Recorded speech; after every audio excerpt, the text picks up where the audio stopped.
Yo, what's good? What's poppin'? What it is, what it ain't, what it could be, what it should be, what it would be. Cam Newton, the Sun, Mr. Booger, they all here with another episode of Funky Friday, and I promise, I really do promise to give good content for the masses.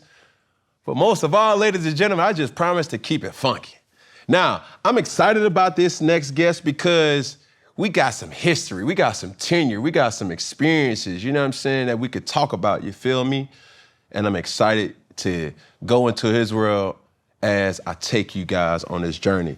My next guest is an artist, an actor, a producer, songwriter, and a sneakerhead, certified sneakerhead. You dig what I'm saying? I present the song, introduce the others, Mr. Wale. Or should I say Wale Forlorn?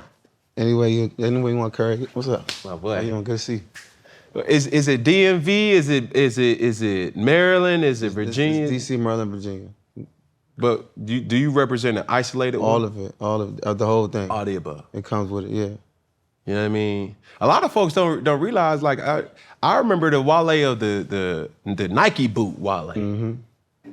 Like that was a whole vibe in its own right, but you still here though. Yeah. How?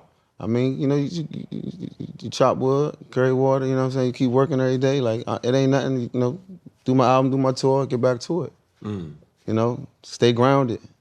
Do your album, do your tour, and for a while, we ain't heard from, you know what I'm saying, Wale. Mm-hmm. I got new management, so those things take time. You know, there's a big mass exodus in the music industry. A lot of people in the industry not in there no more, a lot of new faces, so it took some time to get everything together to start dropping music. I could dig it. You know, off camera, we had a brief little, you know, I would always see your ad lib, Wale though, Wale Forlorn, genius. Like all these different, you know, ad libs, not knowing that Forlorn is your actual name. Yeah, my mother's maiden name.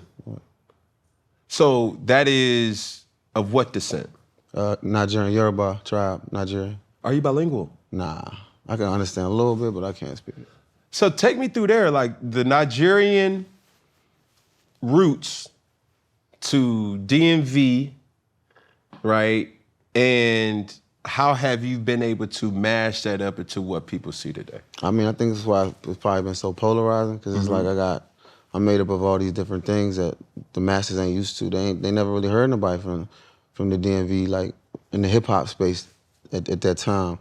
You know, they never seen a kid of Nigerian immigrants that's born in America be rapping, you know what I'm saying? So there's a whole lot of those things that make me unique, but I think it's made things a little bit more difficult. You know, maybe I wasn't as palatable to like the mainstream when I first came out. Was that intentional? Nah, because I didn't really know how different I was until like maybe 6, 7 years into the game. Like I'm like, oh, okay, this is why this, you know, shit started lining up for me. But tell me this, can you share some cultural traditions or values from your Nigerian background that has been important to you, or some of the things that you grew up doing? I think my work ethic, like, cause when I was little, we never saw our parents, cause my father, my parents met at UDC, and then they had me and my brother. Like they was always working. Like, you know what I'm saying? Like I rarely saw my father. He was out there at work or in Nigeria, and my mother was working all the time. So like all I know is just work. Like all I know is grind. Like even from sports to music to everything I've done, it's all I know is the work, for real. Now, going into this industry of music, was that something that was the norm, or it was just whatever? You know, because you hear people, man, I'll make a song a day. I could drop an album every, like. I used to like write at a high clip. I think the more experiences in life you have, the more you want to use your words like the best you can, and like, you know, quality is more important than quantity for sure. Like, you know, but I mean, there's two different types of music, obviously, you know what I'm saying? There's just some that you can like, yeah, I could tell you made that album in a day. And there's some that's like, okay, you could tell this happened through the course of a long period. Yeah. So how do you nurture that, right? Where you used words like experiences, right? Your style of music isn't just the freestyle type, because there's so many similes, there's so many metaphors, there's so many connections. Like, whoa. What did he say? Oh, I get it now. You dig what I'm saying? And I got something that I want to share later on, but for you, how do you nurture that creativity so that you can present to the world a sound like no other? I try to like, it gets difficult though, because I only write in the studio. I used to write anywhere, but I only write when I'm actually in the studio. But like I try to like write in real time, like whatever's, but like try my best to use whatever's going on right now and try to crystallize it and just put it down so you know, it lives and it's honest, you know what I'm saying? Because I might forget how I felt like 3 months from now, you know what I'm saying, this exact moment. So is this a routine of, do you have studio time? Do you have a studio at your house? How do you create? Like, or is this a feeling where it's like, you know what? Hey, I want to go to the studio, I gotta get something. I try to go every day. I mean, I don't really do nothing but record or just be in the studio. I don't like, even when I have my meetings with whatever people, they gotta come to the studio. A director wanna come through, they gotta come to the studio. I don't like doing nothing for real right now than just working on the craft. So, you know, the records accumulate a lot when you be in that joint for 2 years straight. How do you incorporate elements of Nigerian culture a part of just who you are as well as your music? Instruments, well, you're gonna hear it a lot on the new album that's coming out soon, but you know, we're using talking drums and Fuji guitars, talking drums. I've always did hybrid songs that's kind of Afrobeat, Afrofusion.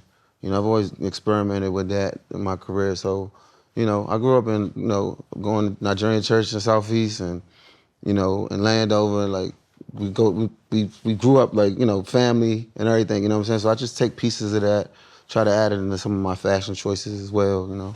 Have you ever been to Nigeria? Yeah. What was that like? I mean, I love it. Like, you know, my family from a small village called Ondo City, Ondo Town, whatever. And it's like about 4 hours from Lagos, the main city in Nigeria everybody go to. But like, you know, it's like it's a vast difference than everything that we go through here. But you know, Lagos is like almost like a LA, a New York-ish vibe in Africa. So it's kind of like you see money over there. In the village, you don't see none of that. Like, you know what I'm saying? So it's like there's no electricity be working for like 10 hours out the day and all that. Like, it's humbling. That's dope.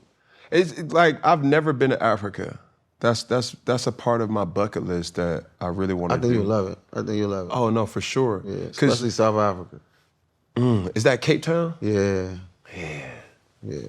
I gotta go see my people. You gotta see them, man. They want to see you. Look Football expanding, man. Come on. No, it's more or less They like got some time though, but it's still. I know they don't. trying. But you will hope we got time.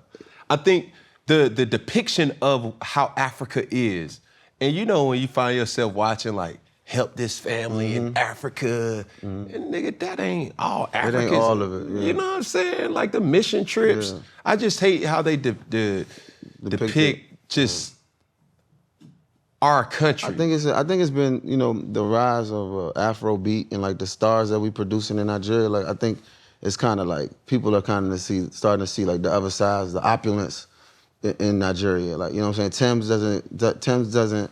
When you see her, you think of like opulence. You think of beauty. You think of, you know, she got a bag. Like, you know what I'm saying? You see WizKid, he exudes that. I got, you know what I'm saying? Burna Boy, global star. So I think they starting to see, like, because they don't look at Africa like that in other countries. Just be here for real. You know what I'm saying? A lot of people think that. But I think Afrobeats, how it's increased in the urban world, is going to, like, you know, change a lot of people's opinion. Man, you spoke about it, too, when you talk about WizKid, Burna Boy, so many different other ones that, bro, Afrobeats has taken and made an impact on music the same way as like London actors.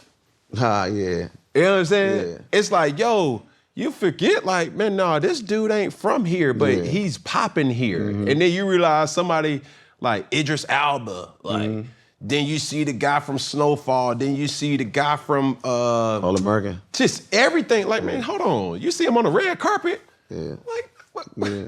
What's wrong with this Where nigga? the accent at? You know what I mean? Yeah. Like, real talk. So how has that been something that you've been able to really curate, but you're Americanized? Right.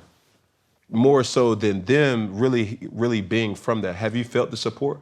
I think there's definitely like some type of disconnect, like, because proximity-wise, the London guys is closer to Nigeria. We all the way over here, like, and I don't know if you know, America don't got necessarily the best PR outside of America. So, you know, I think there is a little bit of a disconnect of like me, as an artist and like the scene over there. Yeah. A little bit. Do you want the support, or do you have the support from the Nigerian community? In some ways, but I don't know, like, you know, when I was on Atlantic Records some years, they didn't want me to do no Afro music, but I was doing it. They just weren't like promoting it or nothing. They wanted me to stick with like, oh, do the songs for the girls and da-da-da-da. Like, they didn't want to expand, you know what I'm saying? So the opportunities that I had to enter those markets, I never really just kind of they were focused on other records that I had, you know what I'm saying? Who is an international artist, Nigerian artist, or whoever that you would want to collab with that you haven't collabed with? Probably Dave from UK and Burna Boy. You know what I'm saying? I think maybe like Rema too. There's a lot of great artists out there, like just worldwide that I'm, you know. Yeah, I'll probably say Dave and Burna. I always prep people, especially when I'm interviewing across. I try to save as much as I possibly can for the red button.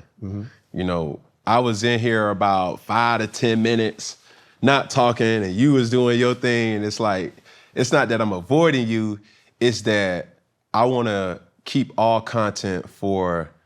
Vice Cam action. You see what I'm saying? Yeah, on his own. Bro, we shared this experience where circa 2020, and this is my vantage point, right? I was on the field at UCLA. Then all of a sudden, granted, this is in LA, I see about 15 to 20 people jumping the fence. I said, oh, wait. Whoa, man, we in LA, you know what I'm saying? I ain't from around here, I just... You hear the story? Whatever, you know what I mean? Like, it get busy. So then all of a sudden I hear, hey, Cam!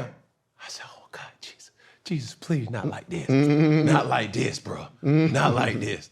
Cam, yo, it's Wale. And then, boom, I turned around and I seen you with Dwayne Haskins. And that was a surprise, but even more surprise, Negro, you had on full cleats, like you was you was about to get it in, you see what I'm saying? Yeah. So it's a lot to unpack in that really experience, but take me through, you know, that relationship that you had with, you know, Dwayne, and rest in peace to him. That was his soul, man. Good dude. They was in LA, and he's like, man, I'm about to go work out. I was like, shoot, I'll come run some routes and shit. Like, what's up? And so we linked, and then we got there. And I still to this day don't know how to get into UCLA. I jump the fence on Sundays when I run. But we jumped that jump, and we saw you working out, and Deshaun Watson was on the other side. No, Deshaun Watson was with the DH&M. So it was just a whole bunch of like college guys running routes, you know, doing stuff. And I think D Smoke was out there too. Yes, he was. I cooked him, but yeah, I cooked D Smoke. But he was like, yeah, we could just let's work out for a little bit and then go I come to the studio with you. So we did that. You know what I'm saying? I worked out with him, and we hollered at Deshaun Watson, and then we came over to you. And then like I'm like, this motherfucker, because I had seen you plenty of times in travel, but I'm like, this nigga is big as shit. Like, nigga was out there joint throwing bombs. Like, I was like, you know what I'm saying? Just to see you in that bag, I'm like, you know what I'm saying? Like you don't really, I think on both worlds, right? Where I'm in the athletic space, you're in the creative music space, and there's always been respect. We hear, you know, verses like athletes want to be rappers, rappers want to be athletes, but there's such a respect because number one, y'all could do things that we can't do, and we could do things that y'all can't do. You know what I'm saying? It's like two worlds colliding, but seeing both of y'all in that time where I was excited when we got the opportunity, you know, to confirm it. I was like, oh, I gotta talk to him about, you know, his relationship with Dwayne, because I know you've always been very vocal and lively about sports. You see what I'm saying? Now, did you ever play sports? Yeah, I played football for 12 years, ran track for like 4 years. And played basketball like on and off for like 4 or 5 years. Football was my go-to. So I ain't win no Heisman or nothing.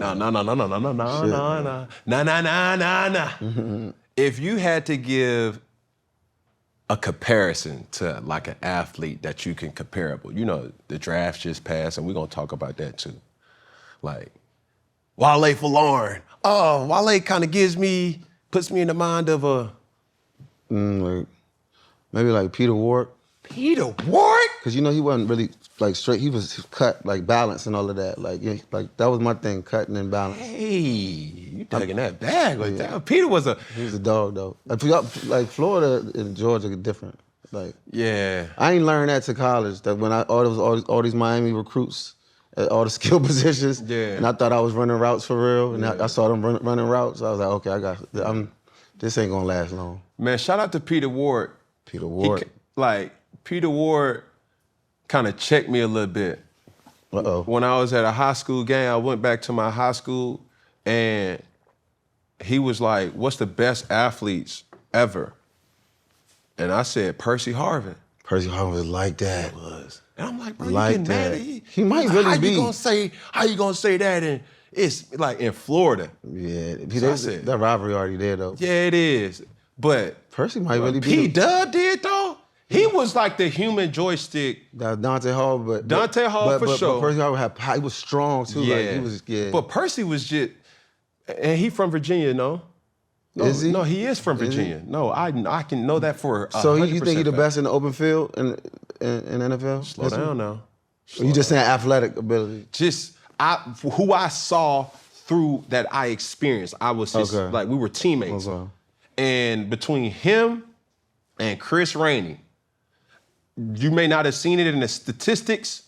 Guy running back, he's Florida, right? Yes. Yeah. But nobody wanted to see Rainey or Percy in the open field.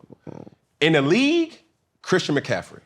Like, I done seen them put the best ones on skates. What about Reggie? You think Reggie was like that too, but I never got to experience. Oh, you never saw him. You see what I'm saying? What about Michael, Oregon? Mike James. LaMichael James. Yeah. Like, he was another, like, there's so many. D'Anthony. He was a little ahead of his time. Not D'Anthony Thomas. Yeah, like all these different players have their own right. Oh, and Tyreek. He from DMV. Steph. Tavon. Yes. Tavon Austin. Man. You know what I'm saying? All of them. Yeah, man. Like that's an ongoing best highlight debate. Tape I ever seen. You see what I'm saying? So it's like how football or how basketball has the Jordan and Kobe and LeBron debate. It's like who has the best mixtape in football? Tavon got that. Real talk. So that whole relationship of, really Peter Ward and how he was talking, he was like, yo, bro, like, ain't nobody messing with me, ever. And I was like, ever. And he felt so confident about it. And I've hooped with him at the LA Fitnesses so much, so I've grown a good relationship with him. So when I say check, it wasn't on no demon time. It was just on some competitive. Athlete. Yeah. So talk to me about your Commanders, bro. I feel good about it. I won't jinx them. I don't need no locker room material for nobody. I just feel good about what we doing. Mm-hmm. We're gonna mind our business and we're gonna play our schedule. We're gonna just, do what we gotta do this season. I have to ask it. No jinx, no nothing. You being the sports pundit that you are, always repping, the Wizards, the Commanders. Do you fear Jaden Daniels could be a potential one-hit wonder? Nah. What makes him different? I think he loves the game too much. But speak to me like from a DMV. He loves the game too much. You got people that don't love the game. Mm-hmm. They love what comes with the game. That boy loves the game. Like, he just loves the game. Like, you know what I'm saying? Like, some people don't love it. Like, they just really good athletes.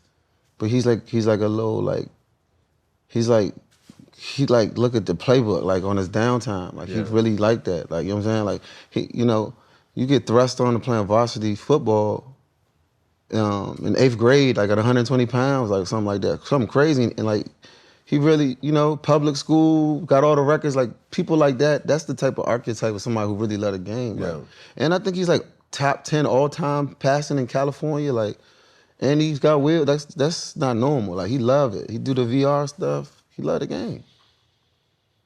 Everybody don't love it, man. Cause you know, you coming off that rookie of the year, life a little different for you. Like, we've seen a lot of success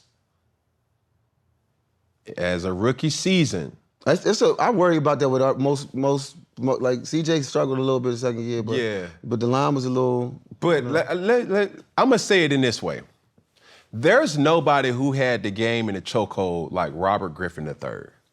His rookie season. Yours wasn't too shabby now. No. But I saw it firsthand. Well, I had you on fantasy, so I saw it too. Listen, like, and I've never admitted this, and I'm just speaking my truth. Robert Griffin III's impact, his rookie season, really made people it was almost like a CJ Stroud, Jaden Daniels. But it was exciting too. Like, it was extremely exciting. The runners, yeah. So you go into a market that is black people fiending for somebody that looks like them. Yeah. And not only is he talented, they winning. Well. You know what I'm saying? So that was after my rookie year. RG3 comes in, has an unbelievable year, and it's like, hold up, he's next. Like, and then obviously injuries, you know, happen in the rest of history. He actually told me that week, like, I remember I talked to him the day before we played the Seahawks, and I just remember, I don't know if it was text or we talked, but he just got across to me. He's like, yo, like, they got a lot of running plays for me this week in the script. Like, got a lot. Like, he's like, my shit ain't all the way, like, and I'm like, damn, like, what can I say? I'm just listening, and I'm seeing them do the read option, like the first 3 plays they run, I'm like, oh shit. So we was up, I think we was up like 10, and then they kept running, and I'm like, bruh, I don't like this. And then when he tore that jump, I just knew, like, this is gonna be hard to come back from in your second season. Yeah. And we was Redskins was really toxic at that time. Yeah. It was bad. Like, he was in a bad situation. Is you bad, babe? I never won. No. But RG3, bro, I have to tip my hat to him. One of the GOAT rookie seasons of all time. No, for sure. Yeah, absolutely. So I see that same thing happening for Jaden, and as you know, being in that community, do you fear that? I mean, I think you always fear, like, we got PTSD of not winning for so long. So it's like we don't even know how to have good things. We don't know what it's like to be like having 5 primetime games this year. Like, we don't know. Like, so it's like there's a reason why. You know what I'm saying? And this is the kid from LSU. But so we like, damn, like, okay, when is the honeymoon over? Like, you know what I'm saying? It's easy to think like that, but I gotta believe in, like, you know, the new organization and new GM. You know, they got plans for the new stadium. So, like, we going in the right direction. We trying to right them wrongs from all them years, so. Dan Quinn definitely doing this thing because as we talk about more about sports, your Commanders, you not only got Jaden Daniels, you got Terry McLaurin, Scary Terry. Debo now. Then you got Debo. Mm-hmm. You feel what I'm saying? Like, they putting them pieces in place. Mm-hmm. Like, I'm talking about, like, right now pieces. It ain't no draft, and it's like, yo, it is. It's crazy though now because the whole NFC East is like kind of got a stack, like the 2 receiver situation. Oh no, for sure. In Philly, that's not even. I don't even know how they keep getting away with what they doing. But it's in that division. You got Giants, right? Commanders, the Eagles, and Dallas. No jinx. Does the Commanders win the division this year? I'm not going. We gonna ball. We gonna do what we gotta do, Cam. Hey, come on, bro. Nah, cause you know. Come on, nah, we gonna do what we gotta do. We gonna talk. We gonna talk, bro. Nah, I'm just a certain way with my team. I don't want. Okay, from a fan's perspective, this time next year. Yeah. What would you appreciate? What would happen? Don't get quiet. No injuries, man. No injuries. Okay. We just want if we stay healthy and we lose, I just don't want no injury. That's it. Say less. Answer this question. Who's your favorite current athlete, no matter the sport? Terry or Jaden, probably. Real? Yeah. And Kyrie. Yeah, something like that. But why though? Skill. And the person that Terry is, the leader of men that he is, and what he do on the field. And you know, we obviously me and him was really cool with DH. Like, you know what I'm saying? Like they went to school together. But just as a person, as an athlete, just as everything, leader, and you know what Jaden do. Like I'm a fan of it. Just from a fan standpoint, him and Lamar, what they do, crazy. And Kyrie is just the skill, like what he's able to do at his size. Like just how masterful he is with the ball handling and shooting, like yeah. Terry is a last of a dying breed, McLaurin. I think so too. Cause that position is full of people that's like they're not the same. I think like for him to have the impact that from he's a bygone era, you know, like that position almost promises a person to be outspoken and be like, you know. You ever beef with any of your receivers? Like, what if you had a receiver that was really, really good, but you just couldn't stand them? Like, you still, like, do you ever make decisions like, all right, 2 people open, I'm not gonna hit you, or you just? No, never like that. Never like that. Never. Do you think there's some quarterbacks that behave like that? Probably. It's some pettiness. You got to remember, people are still human beings. Yeah. I never allow personal vendettas to tie over into professional performance. Yeah. You know, as far as liking a person, there was times where I didn't like a person. Do the locker room ever be like at odds? Like, no, for sure. Like split in half? Bro, it's clicky type shit. You got to understand this.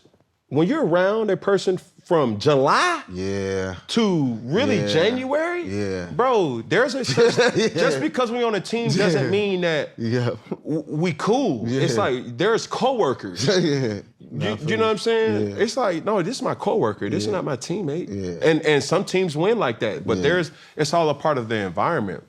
But as far as not liking a person and still not throwing, I never did that. Right. No. Ever. Right. I think that wouldn't have been productive for me, but the individual and the athlete is two different things. You know what I'm saying? Because, you know, it just was that. Like what I was saying about Terry is he is a high production player that you don't hear much about. Almost like, and even Larry Fitzgerald was like, he had this subtle way of like asking for, like, you'll never hear Terry to be like, man, I was open, or man, I just want. Oh, Larry was on it like that? I thought he was more like the Terry kind of like Larry was subtle. Okay. Larry was subtle. And I saw that in the Pro Bowl. Like, he was like, yo, hey, do you see who I got? Like, go, you know what I mean? One of them. And I don't know Terry, the athlete, enough, but I just observed him. It's like now you think about receivers, the Odells, the Antonio Browns, the A.J. Browns, you know, these guys, Jamar Chases, but Julio was also another person that you never heard, you know, antics from. And Terry, like I say, is a part of a dying breed of receivers like that. Do you ever see, and how soon do you see Jaden Daniels' stardom surpassing Lamar?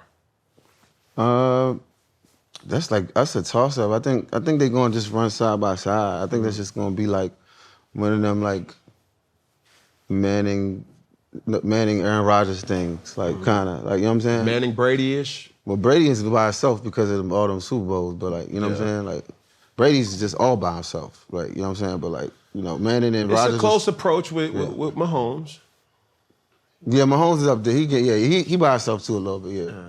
Yeah. But I think they kind of like this. You know what I'm saying? But Lamar got some years on him. He got what, 2 MVPs now. So yeah, it's gonna be like this. That's good for the sport. That's good for that area. It's good for our culture too. No, for sure. You know but you got to understand this though. Like, and this goes back to like the RG3 kind of topic, right? When I first came into the league, I was the only young. You was YN. Listen. They don't know. Skull Cap Cam with the. Bro, listen, bro. Like when I came in, I had Vic. Vic was on the way out. You know what I'm saying? And then the crazy thing is, the first game, you was launching that jump so crazy. It wasn't even like, people, he's gonna run it. Nah, you was like, it was like 469 yards, something crazy like that. So it was like everybody was talking about that. I remember that. I remember that. But it's like, to see where the NFL is now with so many minority quarterbacks. Now, I look at a guy like, what's my boy from Detroit? The Detroit Lions quarterback. Goff. Yeah. I look at a guy like Jared Goff, and he's the minority now. Like standard passes. Like nobody's so doing let me that ask you, see what I'm saying? Is Shadur in the minority? I mean, he's an African American, but his play style. Do you think his play style? His skill is more of a minority. You know what I'm saying? Because I think what would you give him in speed, and if you was doing the rating for Madden? Speed has to be like 60. 60. So Jordan, I know 60, bro. What did he run in the 40? He didn't run it, but I'm just saying. You don't run But because 60, bro? Shadur, a 60. Well, okay, what would you say he runs in the 40? Is it weird that I don't associate the 40 with like quarterback speed? Quick. Okay, what I would give him in Madden for speed, I'd give him like a 75. 60 is like slower than. Now IQ 90. Left tackles run the left tackle speed would be like 60 in Madden. You can't say that though, bro. I'll go on and look up Madden right now. What's the average? 60? 60. What was Brady's? Shadur was faster than Brady, man. Yeah, he was, but Brady was like a 32 speed. Nah. He was like 50-something probably. Okay, you give him 60. But Shadur not no And then somebody gonna be like, bro, that nigga Cam always hating on Shadur. Nah. No, his IQ is second to none. I think he has the most IQ of any quarterback. I just think he's more. I don't know if I think his IQ's high, but I don't think. I mean, because he do the whole nose. So like him and Cam Ward, I don't want to say Cam Ward is like a blazer or a dual threat. He's in the 80s though. And running? Yeah. Man, no. Yes. No. I don't know if he's gonna do a full sprint. Like he don't be full sprinting. I think Cam Ward and Shadur Sanders, they both have abilities to be dual threat, but understand, are you scrambling? And I just had this conversation on 4th and 1 on my sports show. Are you scrambling to run, or are you scrambling to extend the play? Cam will try to extend the play. Like he got great balance. I seen him before Miami when I went to go see Caleb. I seen it. Like I see he's a playmaker. For sure. You know what I'm saying? And come on, Shadur 60. You could think about that a little bit longer. What would you give him? You 70 something. Okay, 74. Yeah, 74. 74? And speed. That's a C minus. Yeah, he ain't doing no read options. He can just get out of there and get out of bounds. No, but even with that, like I never seen Shadur as a person to run. I see Shadur as a person to scramble to extend. I seen some Shadur longish runs. He try to get out of bounds. But it's okay though. That's what the 74 is. It's okay. He can hurt you if you allow him to hurt you. But. Yeah. They was backing up for Manning and Brady. Like, go ahead, come on. Yeah. Everybody back up. Yeah. So you can't do that to Shadur. You trying to size me up? Nah, bro. Bro. No, answer me this. There's a lot of similarities between you and Shadur, though. What? I would say slept on. Shadur ain't not slept on. No, you don't get picked in the 5th round if you're not slept on. He won the Johnny Unitas award. That don't have nothing to do that don't have nothing to do with. Everybody know what that is, Cam. What is it? Do you know what that is? Has a big personality that probably scared a lot of people off. So his personality, has a big personality. Talk to me. Let's keep it funky. I think you said something about the quarterbacks have to conduct themselves a certain way. Mm-hmm. You know, still the good old boys club, like however you want to slice it. And you can't come in with the prime time energy if you're not. You could talk shit all day if you're a cornerback baiting somebody to pass to you. Like, talk shit, I'm fly. Like, look, interception.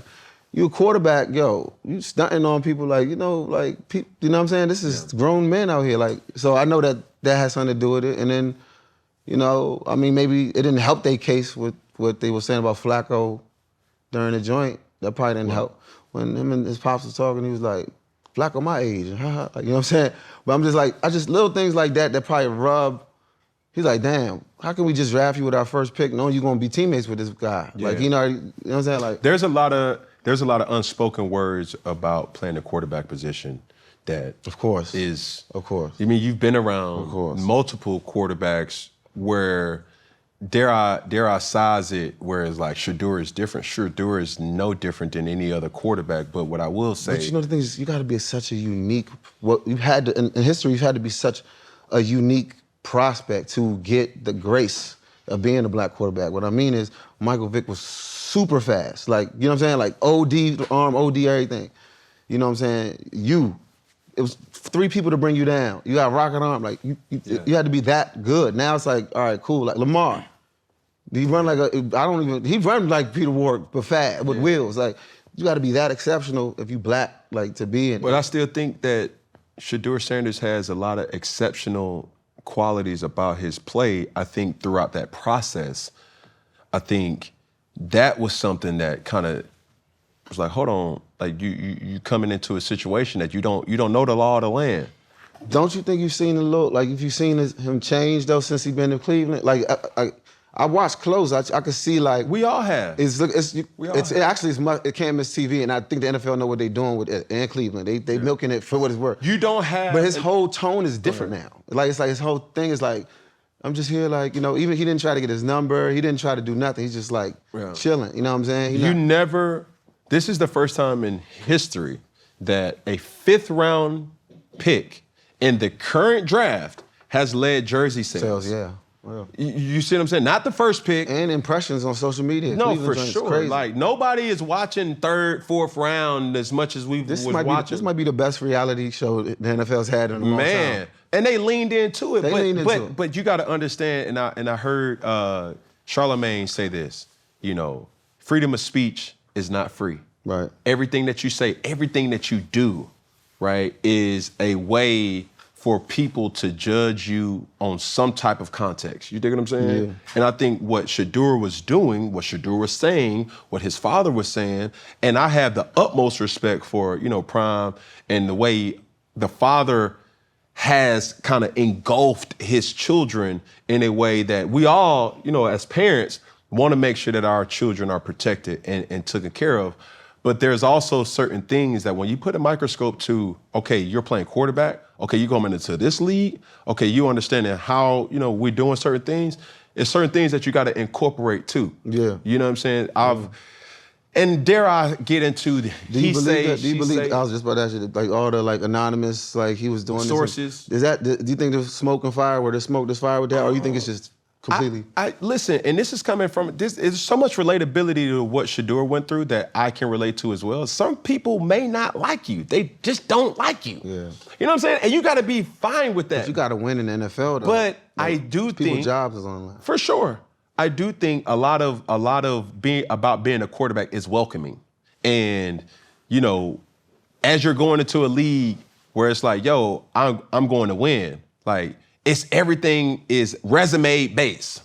Yeah. You see what I'm saying? Yeah. Like, we won everywhere. Yeah, y'all changed the culture because of who y'all were. Yeah. You see what I'm saying? It's like, now when you have the decision between Cam Ward, Shadur Sanders, it's like Cam was a person who led with work, led with grind. Everywhere that he's been, yeah. He was the person that's they're kind of the opposite in that sense. Yeah.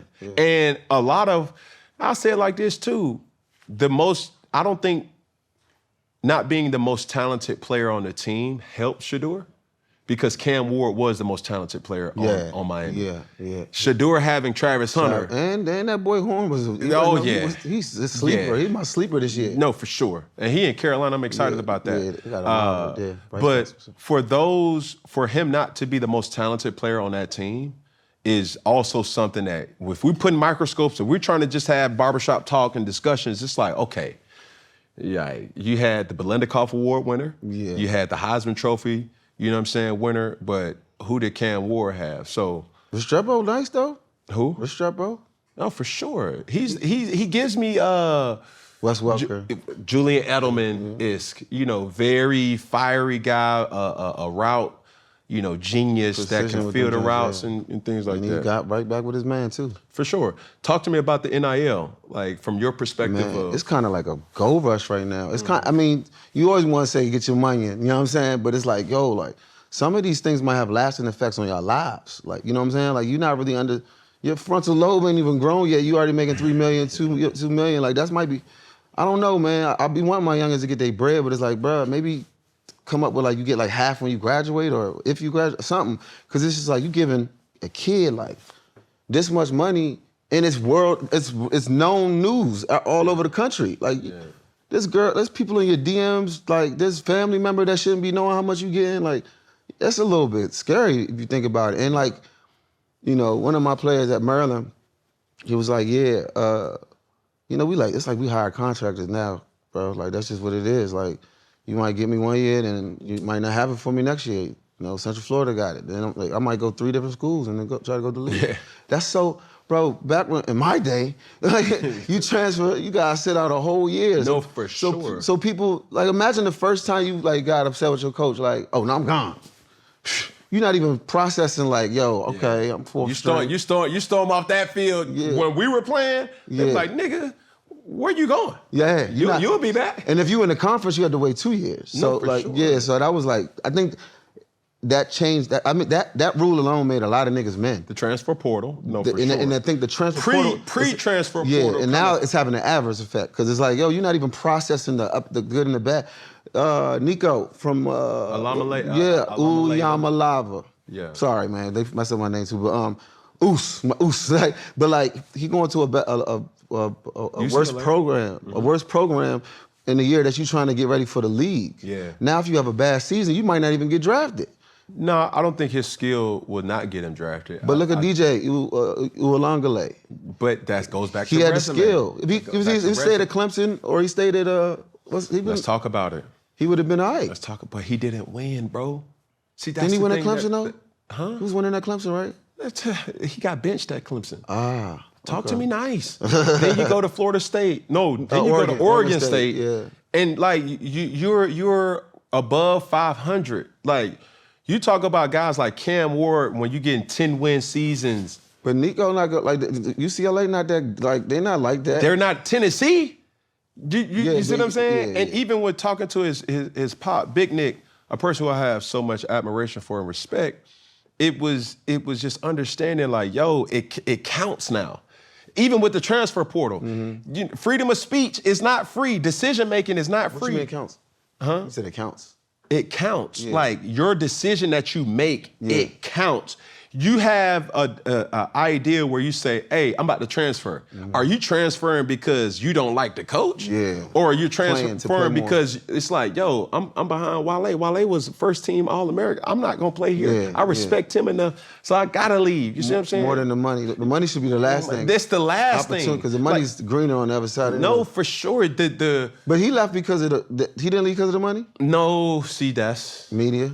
That's the media. Because he started every game in Tennessee. That's for sure. I think the narrative was he wanted more money. I think his situation was the skill set around him was not revamped as promised. Yeah, Dylan Sampson, he got Squirrel Wright. For sure. They're gone. Yeah. Most of those guys are gone. Oh, he's saying they're not recruiting. They're not giving him See, that's what the media wouldn't tell you. Gotcha. You see what I'm saying? So when I talked to his father, it was more or less like, yo, let them paint this narrative as if we're leaving for more money. It's not the case.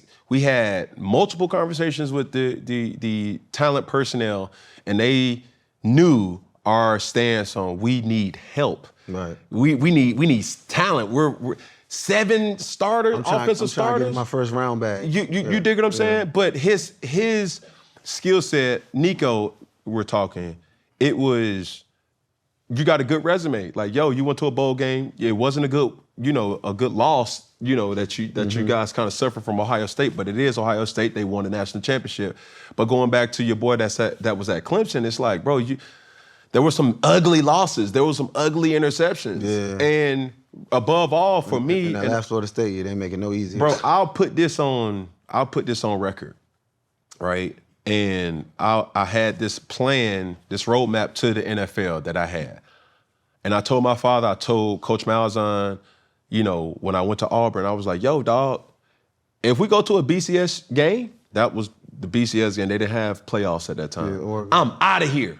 Because if we're in the BCS, that means we have won 10 to 11 games. I'm out of here. They already knew what that was. Right. But you had to get there. That means the team success right? Yeah. And my impact on that team was going to be able to be showcased throughout that year, and that's really what it was. So that was just the whole thing. So for kids now in this NIL era, the thing that I hate most is it's a lot of lazy players. It's a lot of entitled players. Yeah. It's a lot of immature players. Mm-hmm. It's a lot of me players. And it's like, no, bro, like lead with work, bro. Like lead with the grind. You see what I'm saying? Like all that's gonna come. So the future of the whole thing is a little bit, they gotta fix it because it's kind of changing the players' DNA, how they think and how they carry themselves. If you could change anything in college football or college sports as a whole, if you was the committee for a day, like the senior committee person that could implement a rule in college sports, what would you implement? I don't know, man, because you can advocate for most rules that they got. Maybe I would, I don't know, because it's already kind of chaotic. Maybe I'll probably figure out something that's a little, maybe don't disclose how much players are making in NIL or evaluation. Don't post, that should be like quiet information because they're not grown men that you can announce how much they getting from their school or whatever, or their job. Like, it's too much information for an 18-year-old to come to Michigan and everybody know you making this. You know what I'm saying? That's too much. That shouldn't be public information. I'll implement. You only get 2 transfers. That's enough. Yeah, and pending a third, if it goes, it has to be approved through a source. Cause now, or if you gotta go down. You gotta go to. Hey. Yeah, you gotta go down. That's a good one. Yeah, you lose your D1 eligibility. You ain't going to. You ain't trying out for Miami playing for Oklahoma this year. You ain't leaving Miami to go to. I just hate Georgia. Man. And I'm a person who transferred, so I had. You had to transfer though. It's like I was not going to dethrone Tim Tebow. Like that's just a fact. Yeah, regardless of what. Regardless of how good. What else you think about going again? Bro, I had Oklahoma, after the JUCO, right? Mississippi State, Kansas State, and that was it.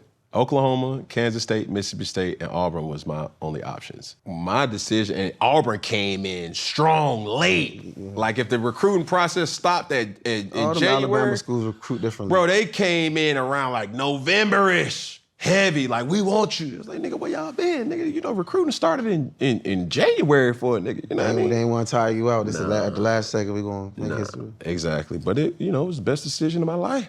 You feel me? Worked out. So I ain't complaining. You feel me? You know, somebody called me today talking about nobody can wear number 2 over there, right? Ether. Yeah. How you? Ether. Don't even ever. I wore number 2 too. It's a special thing. What was it? What was your reason for wearing number 2? Deion, for real. Deion College. So I used to watch Deion College tapes all the time. I was the second son. Oh yeah, I'm the second son too. So there you go. I'm the middle kid though. Yeah, I'm the second son. Yeah. So I'm like, if I'm the second son, my mom acknowledges us by son number 2, son number 1, son number 3. That's her thing for us. It's like thing number. So when I always wore number 2, I was adamant about that until everybody knows the story in Carolina, but.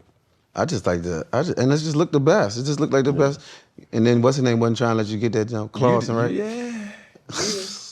It is what it is now. Can't nobody wear number 1. All right, man. Talk to me about Wale Mania, bro. Like that was something that as we were getting prepared for this, I was like, yo, that's like dopey. Yeah. Like we started like 10 years ago. It's just like a lot of my friends in both in the hip hop industry, music industry, and wrestling industry, we kind of do like a variety show, like a podcast, concert, special guests. It's just a whole lot of energy. Like one night only the wrestlers don't have to like be signing a bunch of autographs and do all it. They can just chill and vibe, and the fans can just vibe with us. It's entertainment. So you came up through the era where WWF or WWE, WCW was like prominent. Yeah. Who was your favorite wrestler? Mine probably Stone Cold, probably. That's probably everybody's favorite. Stone Cold. Best tag team? Road Warriors. Kind of disappointed. Wow. Dwayne Johnson, The Rock was mine. Good. The Dudley brothers. Rock good, yeah, I like the Dudley boys. Dudley boys, yeah. It was like, bruh, they didn't care about nothing. And then if I had to have a close second, The Hardy Brothers. Yeah, I like the Hardy Boys. They was flipping off everything. They still doing their thing too. Feel me? Yeah. But the aura that The Rock had, like that, see, I was having this conversation with a person. It's like, what do you want from your legacy, right? Do you understand how big Hulkamania or Mankind or McFoley, The Undertaker, The Rock, Stone Cold, that type of stardom was pre-Twitter, pre-Instagram, pre-TikTok. Like these folks, Ric Flair was like the dude that was like bringing them out. They was on world tours. Non-stop, actually. Locker room was filled with Advil, syringes, and menthol. Yeah. Whoa. Dang, but that was real clout. Yeah. You feel what I'm saying? The mystique was there. Like that's why we had movie stars back then. We don't really have the movie stars don't hit the same as they did before social media and overexposure and internet. You know, your photos a click away. Like they had to see you when they saw you back then. Like folks crying and passing out. I can't touch her. Like, she's revitalized. So you just did this special on Netflix. Talk to me about how did that even come about? Oh, the Wale and Mania. Well, we partnered with them to do some stuff. I got some things in the works with them I can't really speak on now. We got to make sure, cross the T's, dot the I's, but we love Netflix. We love you, Netflix. Netflix and real chill now. Drop that bag for sure. I think like the evolution of the businessman is different than the evolution of the person, right?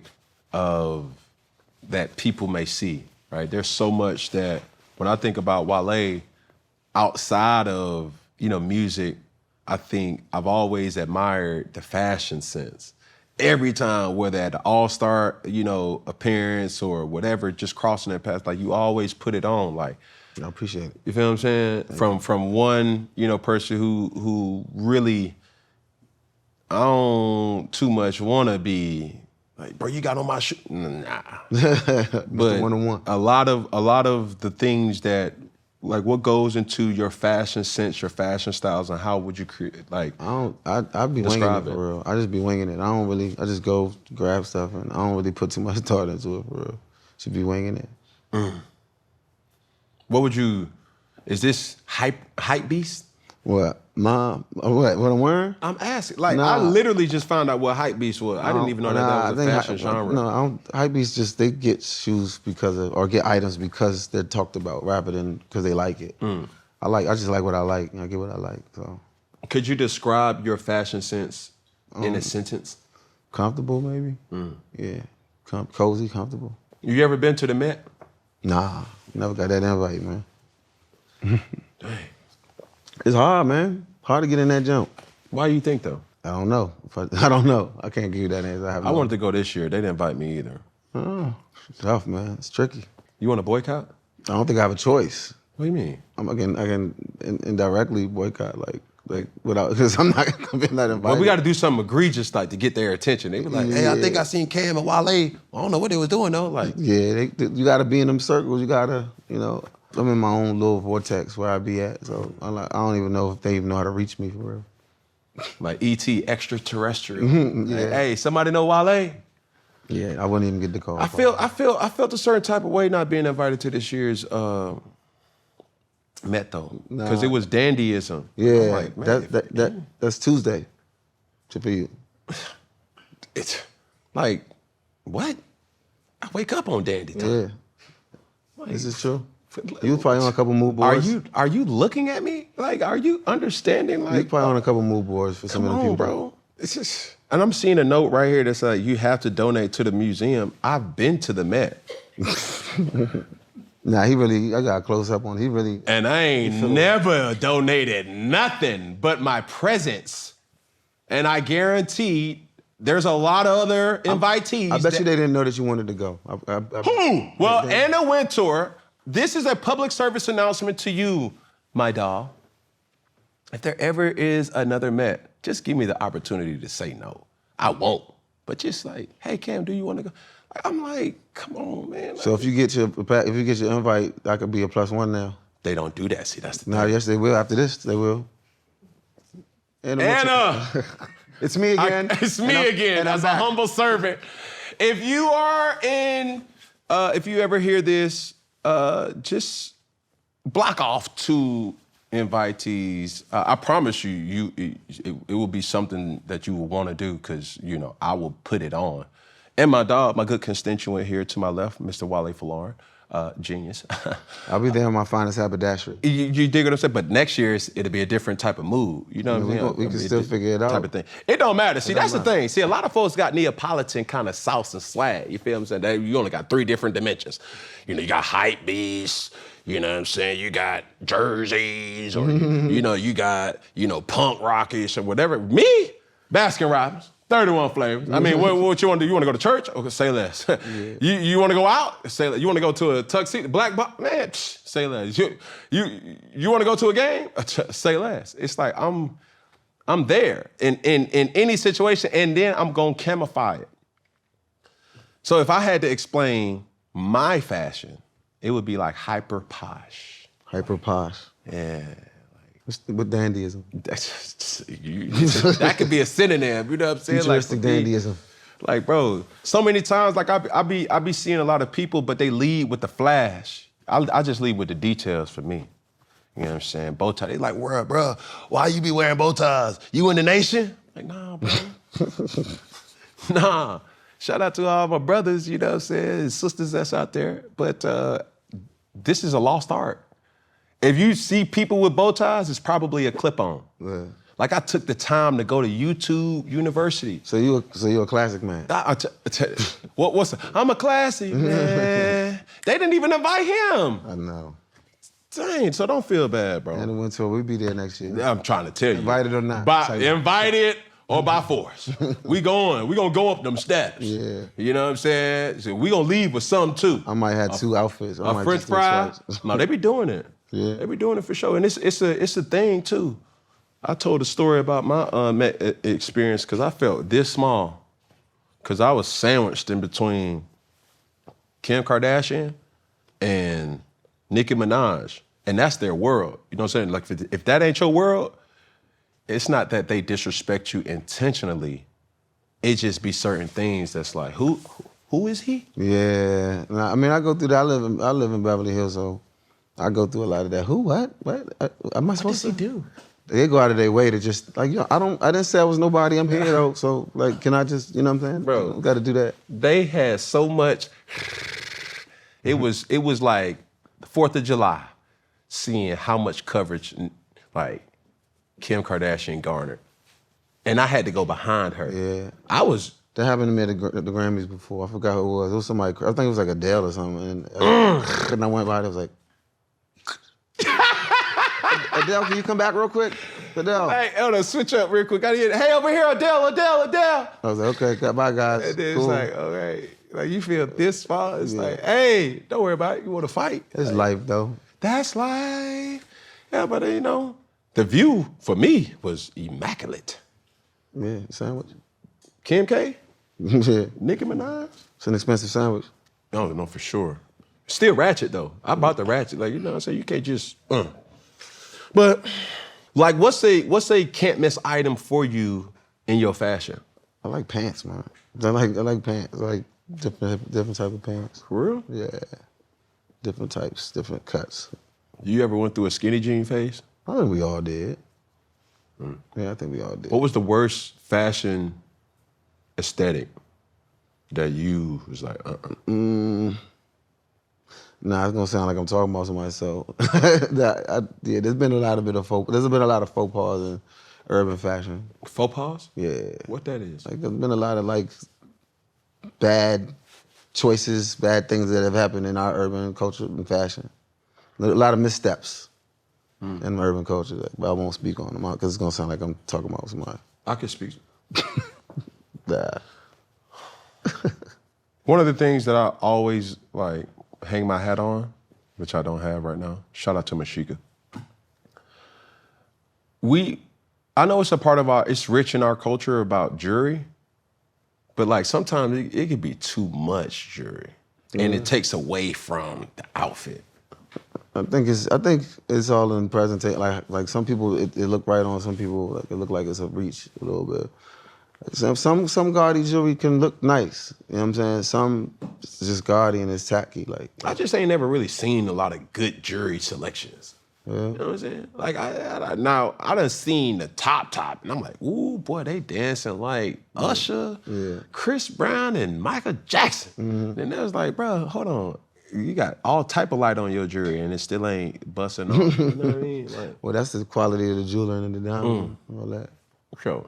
Man, get back to putting it on. Don't, you know what I'm saying? Don't have a mannequin outfit with a lot of jewelry and think that you fresh. It's just, no. You just have a lot of money and you have the means to dress. There's a certain world that works in, but like, you know what I'm saying? Like that's like, the mannequin style is a style for people like, you know, they got money, they got time to do all that, you know what I'm saying? Like, but I know what you're saying, like self-expression, like everybody had their own style type shit. Do that. Like I always see you like the sneakerhead, bro. For a person that don't really invest a lot of time in sneakers, what's like the Taj Mahal sneaker boutiques or stores? There's so many now. That's why I wouldn't even really consider myself a sneakerhead. Like I just like shoes, but like there's so many. Like every city got like 4 or 5 consignment stores now. So it's like it's not what it was. Like there used to be like maybe like 6 or 7 throughout the country. Like, you know what I'm saying? Now it's like anywhere. North Carolina, Seattle, everywhere got like 3 or 4 consignment stores. So it's not really like that no more. But you ain't said not one though. They don't exist. They just like Flight Club used to be, but it's like watered down now. They don't. It's not what it was. It's like 4 or 5 Flight Clubs in every city now. Mm-hmm. They used to be the only place to get like the hard to get junk. As you're creating or curating your outfit, do you always start with your pants? Nah. It could just vary. I might want to wear a shirt one day, and it could vary. I might want to wear a certain pair of shoes one day. I freestyle. I got another fashion no. Them dumb, stupid, like oversized shoes. Mm-hmm. Like Balenci's and all that. Like them big old, especially with your legs. It was a little bit of a, it had a little 3-4 month run to me, but like, nah, I get you. That was a no. Yeah. All right, let's talk about music, bro. When did you first start making music? Shoot, my mother probably would tell you my whole life. Like I was always beating on stuff, but like doing it at the level I'm doing it probably like 16 probably. When did you really get bit by the bug of like, no, this is what I'm doing? When I couldn't transfer schools. You know? When I tried transferring, they wasn't having it, and I had to. No, all right. Like this is your second time speaking on that. Like, talk about that. Like, what college were you at? Where did you try to go? And tell us about that story. I had some good recruits. I had some good, but I ended up going to Robert Morris in Pittsburgh. Mm-hmm. Coach Walton, God rest his soul. But yeah, went over there. I had some clearinghouse, whatever that shit called, issues. Clearinghouse? Yeah, I had that because my transcripts was all. You weren't going to class? Nah, before I didn't I kind of didn't graduate from accredited school. My high school wasn't accredited. So like it was like an alternative school. Mm-hmm. So I couldn't get cleared till like week 7, and then so they just redshirted me. But then Pittsburgh, like I'm far from home. I got into a lot of trouble and transferred to Virginia State. Got kicked off the team for the body language shit. Black coach flirt. That HBC thing was different. But I transferred to Bowie State because I tried to transfer before the season started. Because I only played in the blue and orange game, so I'm like, technically I didn't suit up, but they blocked it, so I couldn't transfer. So I was at Bowie, and I couldn't play ball no more. So I just started like going to the studio every day and going to work. Answer me this: if you could go back, what coach would you want to play for in this day and age? Somebody who want to run the ball. Like you got, I'm gonna list the name of them: Deion Sanders, Eddie George, Michael Vick. Oh, which recent coach would I like? Who would you be like? Okay, bro, I probably want. I ain't gonna hold you. You got Belichick. You got Deshaun Jackson. Deshaun Jackson. That's what I want to play for. For sure. Delaware State. Delaware State. I just feel like he will understand, like, yo. Shout out to DJ. I'm trying to get busy, like, coach, I'm trying to do this quarter. Like, I'm trying to do this, like, for real. Like, you know what I'm saying? Yeah. I feel like his ball is going to be able to talk to him like, yo, look, I'm trying, like, I'm going to cook him. Just, yeah. You know what I'm saying? Mm-hmm. I feel like a lot of the other coaches are like, you know, Deshaun, he's like I just want to win, man. Let's just win. Deshaun Jackson. I'm very interested to see how he do it. Oh, you and me both. Because that is the ultimate player coach. Yes, I got to see it. It's like, bro, y'all wearing the same outfits going to the game. Yeah, like, bro, man. what we gonna do? Sweatsuits? Nah, nigga, wear one. I just want to see, like, I want to see if he gonna try to put people out about 50. Us all. I feel like he gonna try to put 50 on somebody. Bro. I think he's just gonna be doing stuff. I mean, I'm rooting for him. Because he a football guy, though. No, for sure. He a football guy. But he's still like, when he got that job, you like... Nigga, wait, who? Yes, that's what I'm... The Deshaun Jackson? That's what I'm saying. Fly, Eagles, fly Deshaun Jackson? That's what I'm saying. Dang. But, man, you know what? I talked to him He gonna probably have week. a big pipeline for California and all that, though. No, for sure. He knows. He's gonna do some stuff. Man, I just talked to him last week. My boy just transferred to him. And he was excited because he knows who he is as a program. Mm-hmm. And his relatability is his edge. Yeah. It's not one of them, I'm not selling false narratives. Yeah. It's like, yo, bro, use me just like you're supposed to use me, and I'm going to put you on game. And I think that's a lot what's missing from coaches, because the relatability is not there and has never really been there until... Would you get into it? Has a recent... You get into coaching? Nah. You wouldn't? Not at that level? I mean, I feel like you would. It's either like college or not like... Nah, I have some type of coaching now that fills my cup, and that's with C1N, right? My All-Star 707 team and the alumni that comes. How long did that take to put together? I've been trying to do something like that for DC and Maryland, like DMV, like 707. You know who you should partner with? Who? Torrey Smith. Yeah, he does one. He got some, like, I work with Maryland University closely. No. He got a little pipeline. He be doing it. But he got the Baltimore area. And you can do that. Come on, bro. You see? Yeah. You feel what I'm saying? But, man, I've been doing that since 2010, 2011. And that was always my way to organically give back. Yeah. And relate to athletes by way of football, and to really just put them on game. That shit, it be wild, like, cause I've grown close to a lot of my players at Maryland. Like, it's so, to see what they go throughout the season, and like how they, it's also weird to me because it's like, some of the players be like, oh, I ain't about to sweat you because you up. I ain't about to, like, they act like they almost like, they almost try to carry it a little bit. Yeah. But you just really just trying to be present. Yeah. Like, you're not even coming like, yo, y'all better. You're trying to be a resource to them. And some of them be like, oh, you know what I'm saying? But it's just interesting to see how they develop. Like, and as to see some of them, you know, I think we were like 4 and 6 last year, but we had 6 players drafted. You know what I'm saying? So it's like, just to see how some of them kids was from the beginning of the season to draft. It's like, man, you know what I'm saying? Like, that's rewarding in itself to see. Oh, Coach Locks, man. Coach Locks, man. Bro. He said he got the new cam up there. No, see that we gotta stop labeling Listen, him. archetype, man. I ain't say, come on, man. Yes, we gotta stop labeling. I think, like, from this age, a lot of. How do you know Locks? I know.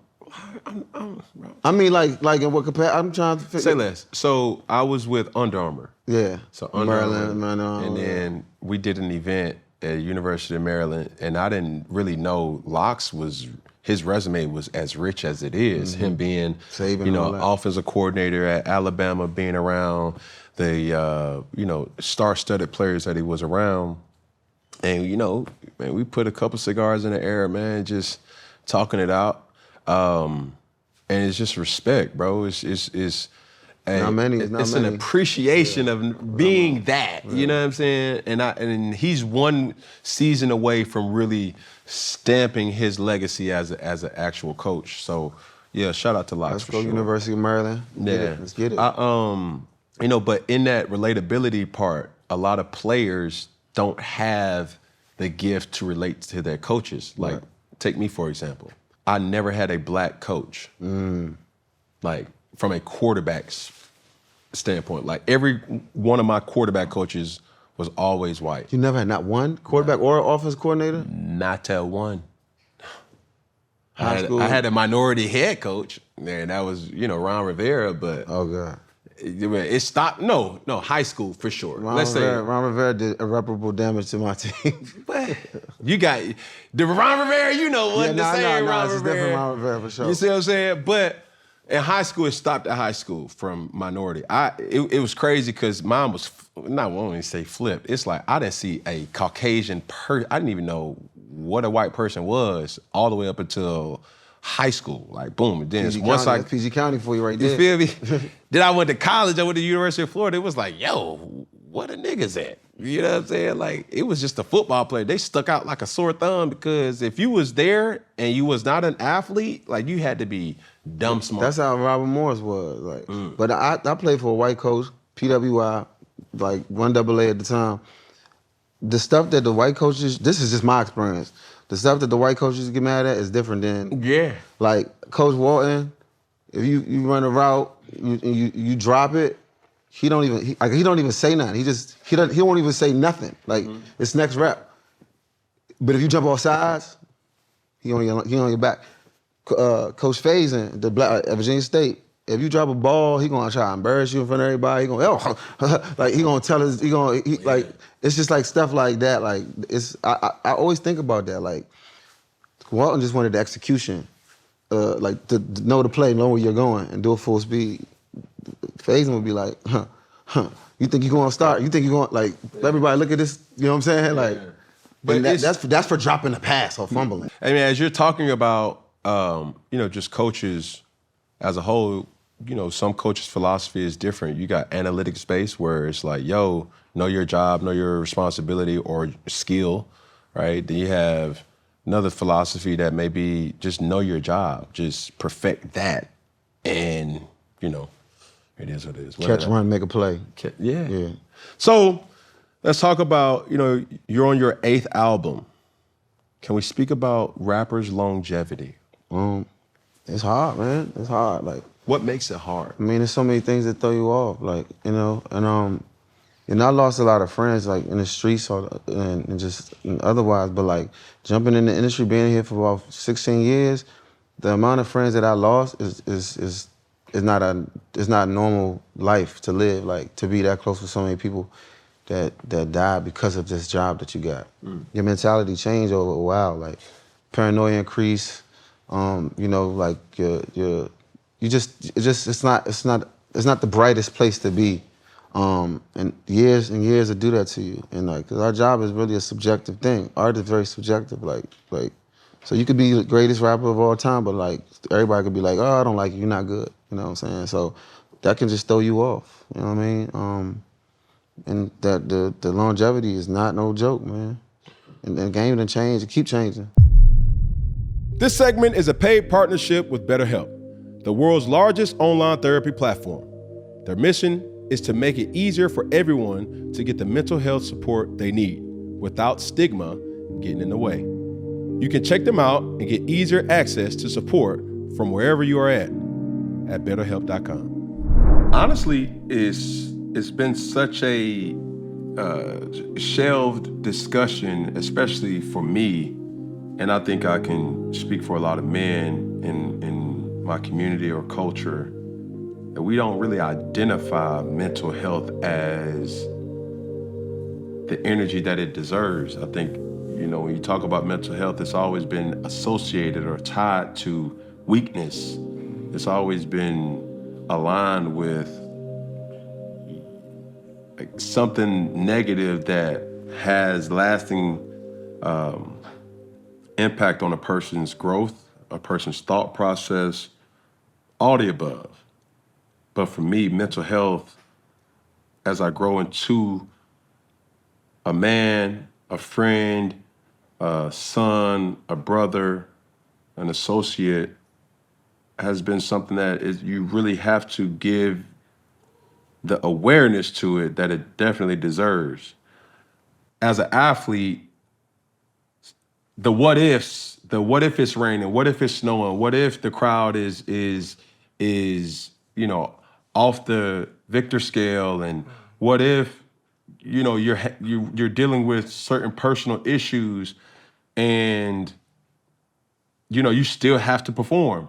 Well, all those things that make you an elite athlete does not always translate to you being an elite person. Yeah, yeah.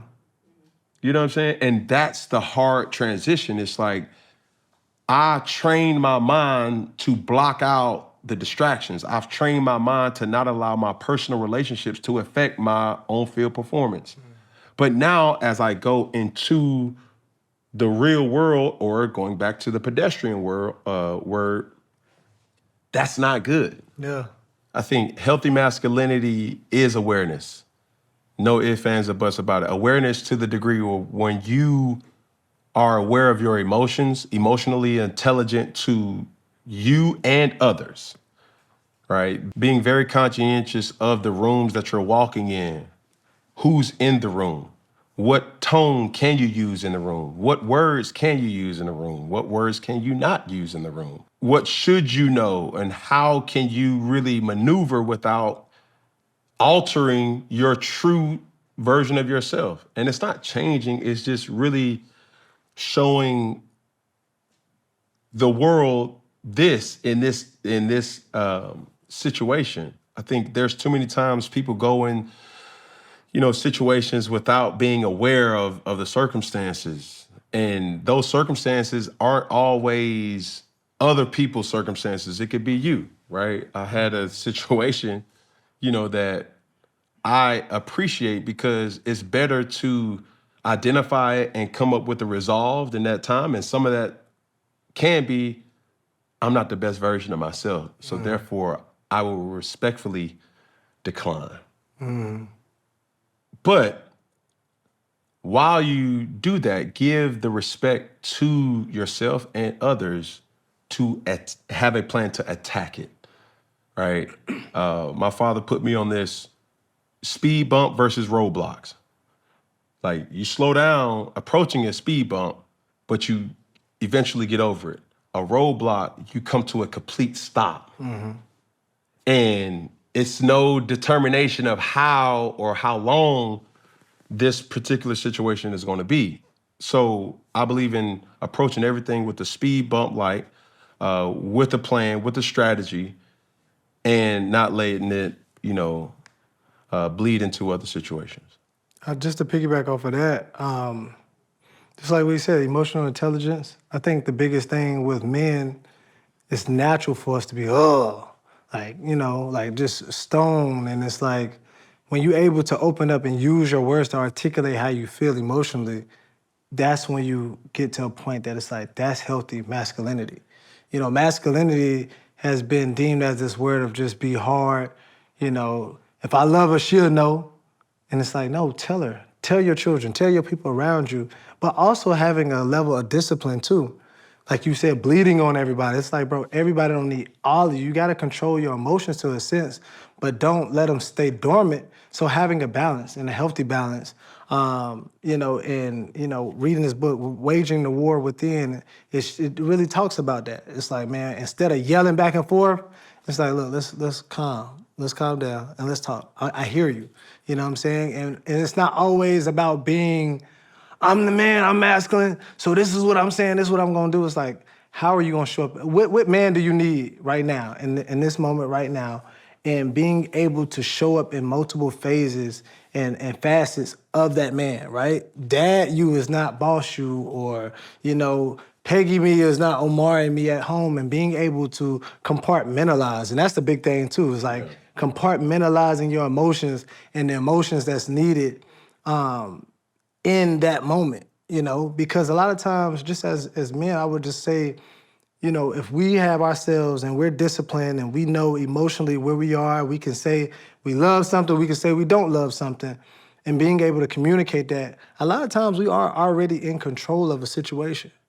And the situation goes the wrong way because we lose control of ourselves first, and then you lose control of the situation. So I think that's healthy masculinity to me, is just being in control of you, and everything else will flourish from you being disciplined and control of your emotions and control of yourself. So, well, that was a lot to unpack, sure. Mr. Peggy. I appreciate your participation in this particular segment. For the viewer who saw this, don't expect to see Peggy anymore. Don't hate on me, bro. Yeah. Any closing remarks, Peggy? Man, I'm thankful, for you to have me on here to express myself, and I appreciate you. I love you, my brother. You feel me? It's all good,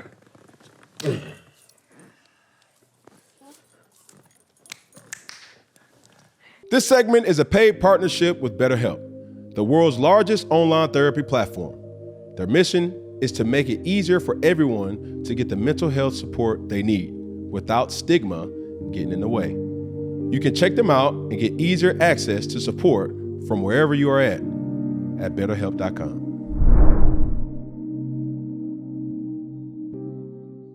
Before you said it, this is a public opinion craft that you're in.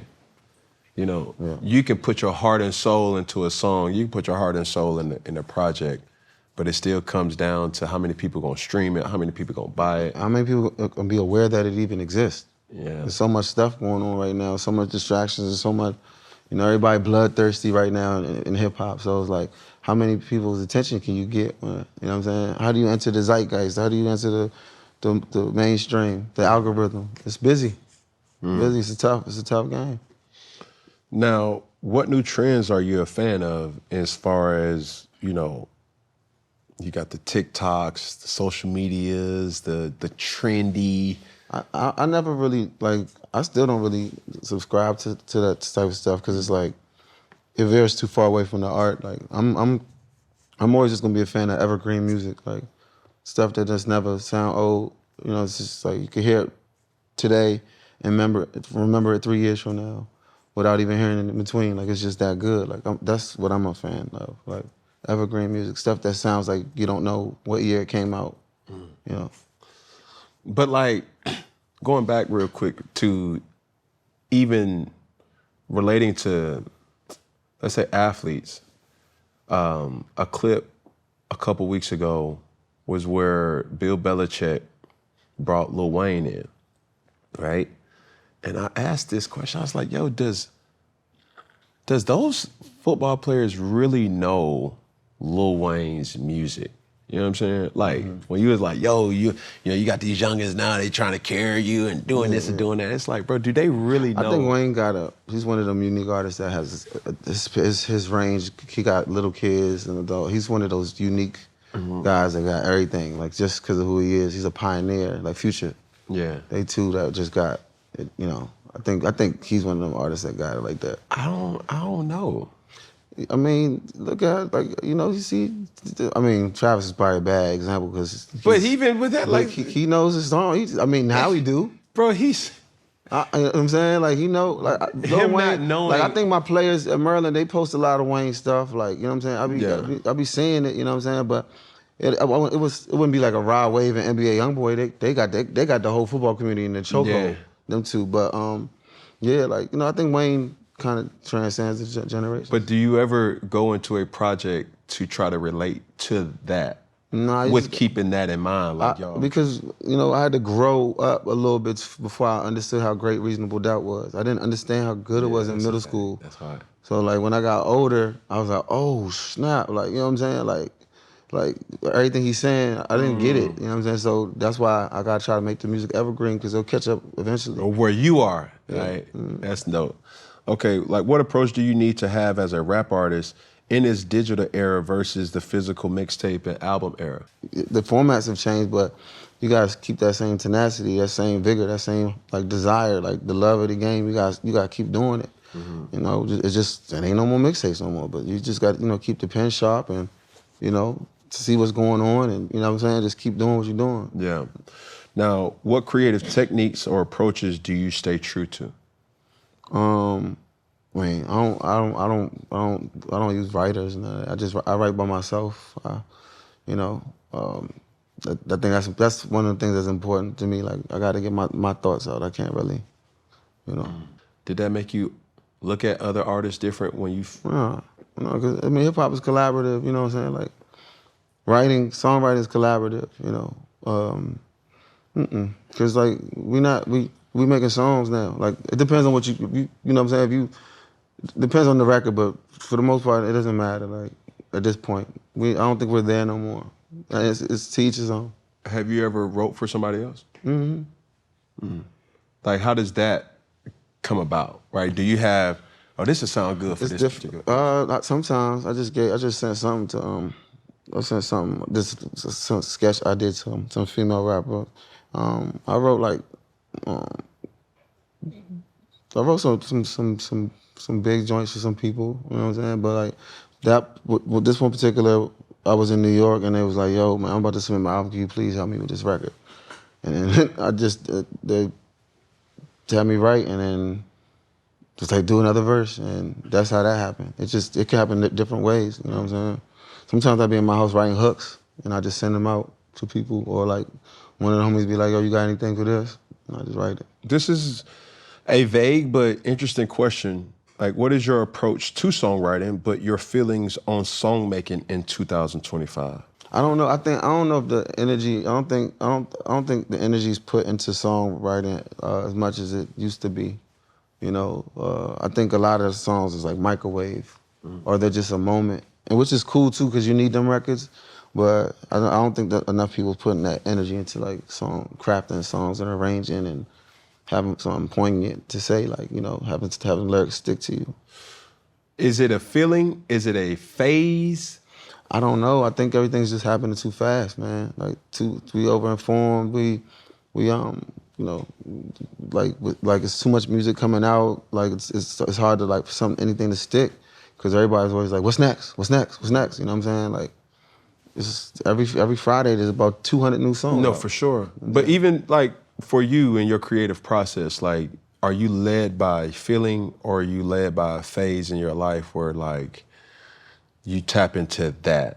Like I said, off camera, bro, I've had so many musical artists and songwriters over the span of a couple months, and like I've gotten so much information and intel. I was like, no, I ain't never even think about it like that, right? Mm-hmm. And then everybody's different, you know, and you just, you know, mentioned about you only write when you're in the studio. But for that, this phase of your life, you know, whatever that may be, or if you care to share, but also just a feeling where like, I want to talk about this, you know, I'm gonna make a song about that, right? How do you designate what you're going to really... I just kind of like, you know, I let the music talk to me, like whatever, you know what I'm saying, and then try to tap in with whatever I'm feeling in the moment and just start jotting some stuff down, you know what I'm saying? Like, it just gotta come. I will say there's a lack of it, there's a lack of like great production right now. I think everybody's caught up in chasing the sound.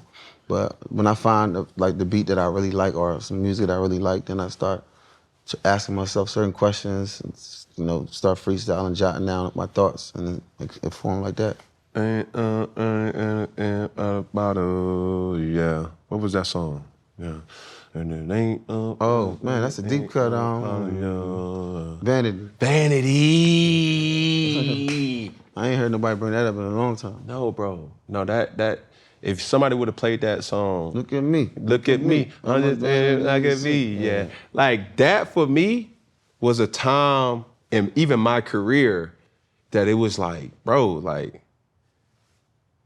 I needed music to curate a person, right? And I labeled that person Boogie, because Cam Newton was like the figure that you could take to market. But Boogie was like the ratchet nigga from College Park that was like, yo, you know, like it's crazy how like you gotta go in these different pockets of a person, and that song kind of, you know, stuck out to me. I was like, no, nigga, like, but I don't think college kids know that. Yeah, I appreciate that. I ain't heard, like, I probably ain't even heard that song in like 3 years, like. You know what I'm saying? I actually made that song like down the street from here. In Atlanta. I was living in Atlanta for like, I think near College Park too. For like 4 years we lived here. Yeah. Yeah. Oh, for sure. But whatever year that was, I was definitely living in Atlanta. Say less. Do you like to cross into different genres of music? I think a lot of my music is not really, it may be rooted in hip hop, but they like morphed into something else. Like Blanco, my single out now, it's like it's blues for real, but it's hip hop, but it's blues. Like you can't really just say it's a pure hip hop song. So sometimes I just like to make music that is like you don't really know what genre it is. Talk to me about where you are now. Not just you in human form, but like mentally, like the changes, the differences, you know, reciprocated energy, you know, you lost friends, you know, went with different labels, like. I mean, I'm composed, but also I'm like realistic because I know what the space the industry's in right now. So, I mean, I'm gonna do what I always been doing, and I'm gonna push the envelope and show my creativity. But I'm just like, you know, I'm aware of everything. Like I'm very aware. I'm hyper aware of everything now, like how the game go and how everything works. Can I ask you this? Do you feel appreciated?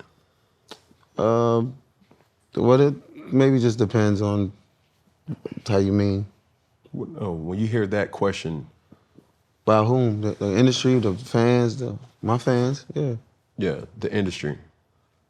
The industry's got layers. I'm not one of the industry media darlings. You know what I'm saying? I'm not, you know, so if that goes to appreciation, maybe I don't know, but I think I'm appreciated enough for the people that. That's from the fans dynamic, but as you're realizing the realness of what this industry is. What does appreciation look like to you? Like awards or what does it look like?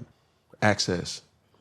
I don't think I think I kind of like, you know, a lot of stuff I've done has been overlooked. I think a lot of stuff I've done. In what particular? I mean, I don't think I've been nominated for an award in like 10 years.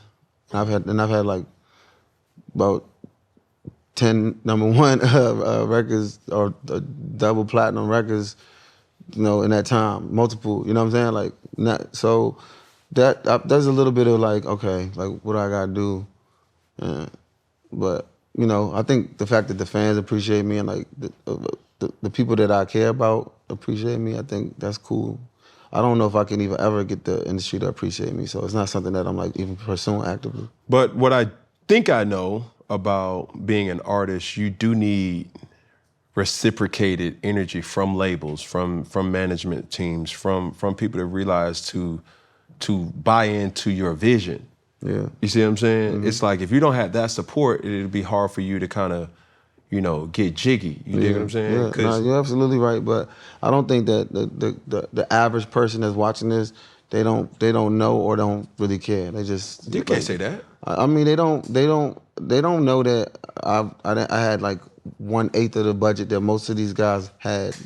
Like the people that they compare me to, they don't know that the budgets is different. They don't know that the rollouts is completely different.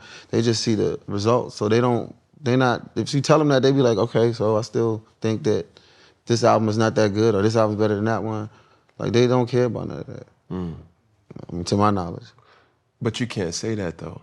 Because sometimes, I used to have a coach always tell me this, you got to get out your own head. Like there's some people who genuinely really love you, bro. Absolutely. You know what I'm saying? That's why my fans is everything. Like, yeah.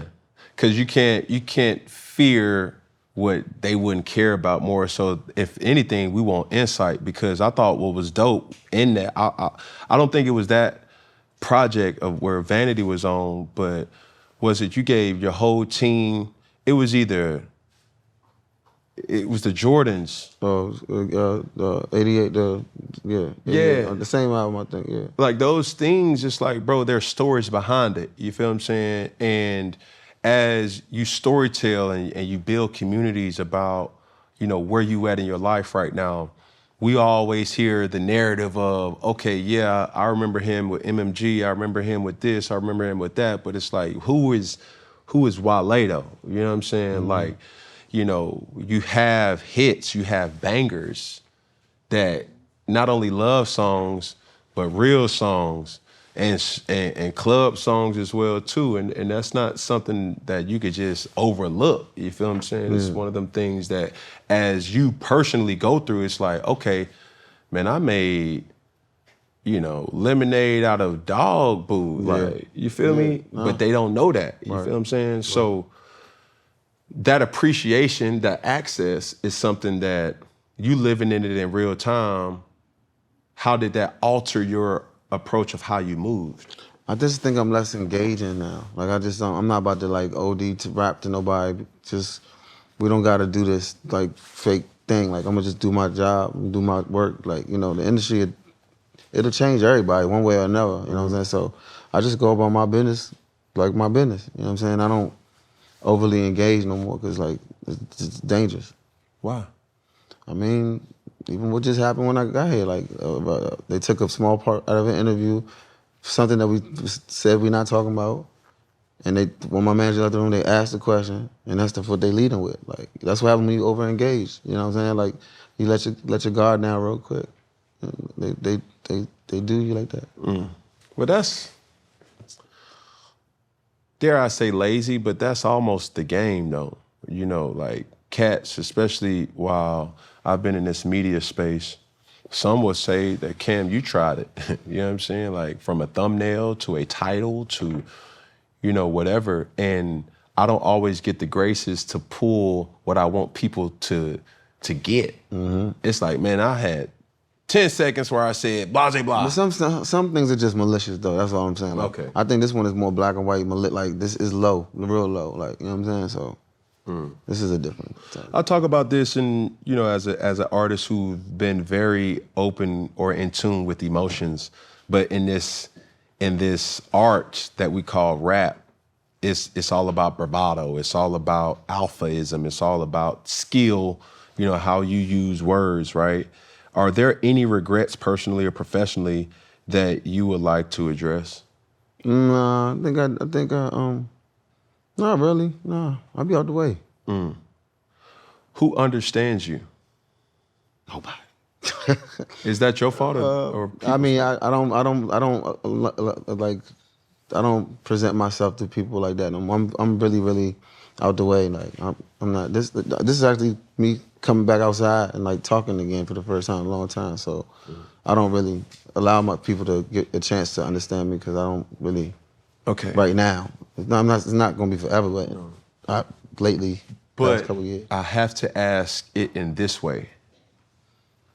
What situation made you like this? I just think years of like meaningless conversations or pointless interactions that drained me of my social battery or my energy. They weren't fruitful. That happens to enough times, you're gonna be like, all right, I'm not gonna. You feeling played with? Yeah, it just wastes the time. Like, you know what I'm saying? Like little stuff like that. But I just like to protect my energy. With being in tune with emotions, is there anything you would apologize for? Nah, I don't really be saying much. You know what I'm saying? Like, it's so much that, dog, as black men, like, we live with a shield in front of us almost. You know what I'm saying? So when I'm asking the question of like, who knows you, I gotta be, you know, real and keep it funky. It's like, it's almost sad because for you to have this much tenure in the game and for you not to be reciprocated with the energy, is like, yo, like, boom. I mean, you know, I got my family, my cousins and stuff. My family real close. I'm talking about, that's for Lauren. Yeah. I'm talking about Wale, the professional. Well, if you listen closely to the songs, I'm pretty easy to understand as far as them knowing me. But you know, there's always a level of like, okay, who knows you past that? But like for the most part, my fans, the ones that's really, you know what I'm saying, locked in, they know because it's in the music. So I'll ask it in this way, right? So for a person who have never heard a Wale song or a project of Wale, what would you lead with and say, hey, I want you to go listen to this? The one that drops in a couple weeks. That's the one I would say. It's real time. A lot of the things I'm saying is like how I feel exactly right now. How was you able to get your boy from Friends? Jerry. That's just natural, you know, human interaction. Seinfeld. Yes. Human interaction. Like he met me, you know what I'm saying? Like some people, like, you know, they just click, like, you know what I'm saying? No, it wasn't just a feature though. Like if you listen to album, that whole album, he was in it. Like And the piece with Usher, not the radio version, but like you're like marriage is like a roller coaster, and then like you hear it just, and that not just with that song, it was so many different things where I really felt like it was creative genius, because if you just listen from start to finish, being in the actual studio with you as a fly on the wall, as you and him was having this banter, or he was kind of talking, it was just like, yo, like, not only is he telling a story, like these songs is coming, like, like yeah, like no, we've been cool for like since we did that album, but I did 2 mixtapes that had the backdrop of a lot of Seinfeld sound bites, and I was making songs around them. So I figured like let's do an album. When I had got signed and you know I had success with MMG, I was like, let's do it like on a bigger level. So that's how that came together. Did you have to clear those clips? Jerry called NBC. They cleared everything. Yeah, that was big. I still got pushed back from Atlantic Records at the time. They wanted me to use a different comedian. Like I think there was like Kevin Hart or something like that. I was like this is an album about juxtaposition. Me and Kevin might got too much in common for us to find any juxtaposition. Like, and they just went over their head at the time. But that's still my ground on that though. No, that's hard. That's dope. Like that's not something that we often see, but we see it done in a different way. I remember, shout out to B.O.B. and really Metro Boomin as well too, because what's my man older? Morgan Freeman. But it wasn't like Seinfeld. Like they did He narrated it. I was like, yeah. You know what I mean? Yeah. Like that voice is iconic, but how you had Jerry Seinfeld a part of the whole project he was almost like an executive producer. Yeah. You feel what I'm saying? Yeah. And the rollout of it's just masterful, bro. History will be kind to that album, I hope. Yeah. I need to get the vinyl of that. Got you. Like, I'm working on something in my office where I need real estate in there. Need to link to an album, something hang up on. Yeah, Estelle came. Shout out to Estelle. She gave me a vinyl album, and like nostalgic pieces or timeless pieces is something that I always want to latch on to. You feel me? And just I know it's a touchy subject, but even with your relationship with MMG and Ross, like how is that? Good. I seen Ross yesterday. We had an event in Miami. He was at, and we saw each other. We talked for a minute. We always been good. That's hard. We always been good. We always gonna be good. Can we speak on how are you guys' maturity able to differentiate the person versus the profession? Well, I mean, you know, I literally like grew up in the industry in MMG. Like I learned everything. Like I mean, with Hov and them first, and then I went with Ross and them. So, I mean, I learned a lot from Jay and Ross. Like I learned pretty much everything that I know through them. You know what I'm saying? And you know, Ross. Those are both bigger businessmen than they are like rappers. Like they just all business. So I learned a lot. Like, you know, just like on the business side, like not aside from the music, like just being like really, really cold businessman. They like some of the best to ever do it. Even, you know, throughout that transition, I've heard you on multiple different features with Ross, and it's just been something that's dope to kind of see in real time. But also being a fan of, you know, the MMG music group, where there was the likes of Gunplay, you had Omarion, you have so many different skillful artists that, you know, one of my favorite songs, This Thing of I, like those sounds, bro, like, and dare I not mention, you know, Lotus Flower Bomb, where folks don't know that that's an actual scent. Yeah. But that is a nostalgic sound. Like you can go back and say, nigga, what was you doing? Evergreen. That Evergreen music, like I say, it's gonna be here. But how do you prep that? Do you Yeah, it just happened. When do you know? Okay, let's take Lotus Flower Bomb for example. How long did it take that record to get created? I wrote the first verse and the second verse a year and a half apart, I believe. I just had the first verse messing around in the studio, and then I think Roscoe Dash and Sam Du cooked up a hook, and then like later on, like my life was completely different that year. Part that year, then Miguel, we had to convince Miguel to do it because he didn't understand it, but he ended up doing it, and then I did the second verse like a year and some change to the date that I started it, and then I think we put it on radio like 2 weeks later. Then with the Rihanna, We went out. We had too much fun one night. We was just partying, but she said she wanted to do a remix of Bad, and she did it after the club. They was like, "Yo, can y'all go to McDonald's?" We got to McDonald's, and then we just did that jump that night after the club in New York. dang. That'd be the time, like me as a content creator now, what would that content, like, just as a fan, to see how that all came to be? That was just a crazy like time in music. Like everything, nobody was like overthinking at that time. Like, it was a time. I don't think it's nothing like that no more. But it was just a time. Like everybody was moving free. Nobody was overthinking nothing. It was chill. Now it's like so many people are in between features and songs and stuff like that. Do you have a favorite piece of work that you've created? The album that's about to come out. Nigga, that's Yeah, I mean that's the honest answer. Like up until this point. Outside of that, like creatively, the EP that I made during COVID, because I was rapping in real time. So there's only 4 songs, but everything you could listen to it and take yourself back to 2020 during like the protests and like the isolation, like that. For just 4 songs, but you can literally listen to it and be like, oh, I remember vividly. So I'm really proud of that, just because it's like how, like what it means. Like people gonna look back one day and be like, what was it like in 2020?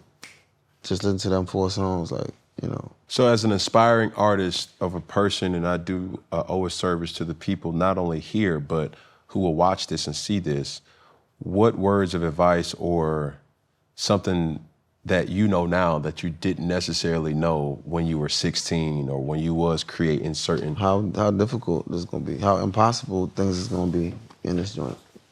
I didn't think it would be like this. Like how many uphill battles there are, the pockets of uphill battles that just like never ended. Like it's always like, so, you know what I mean? I just thought as you make your song, you hustle, you promote, and then see what happens. It's so much more than that. So replace things with a tangible thing. So you said how impossible things would be. So how impossible like some of the goals that you set for yourself are gonna be to reach. Like, you know what I'm saying? How like difficult to garner attention just simply off music.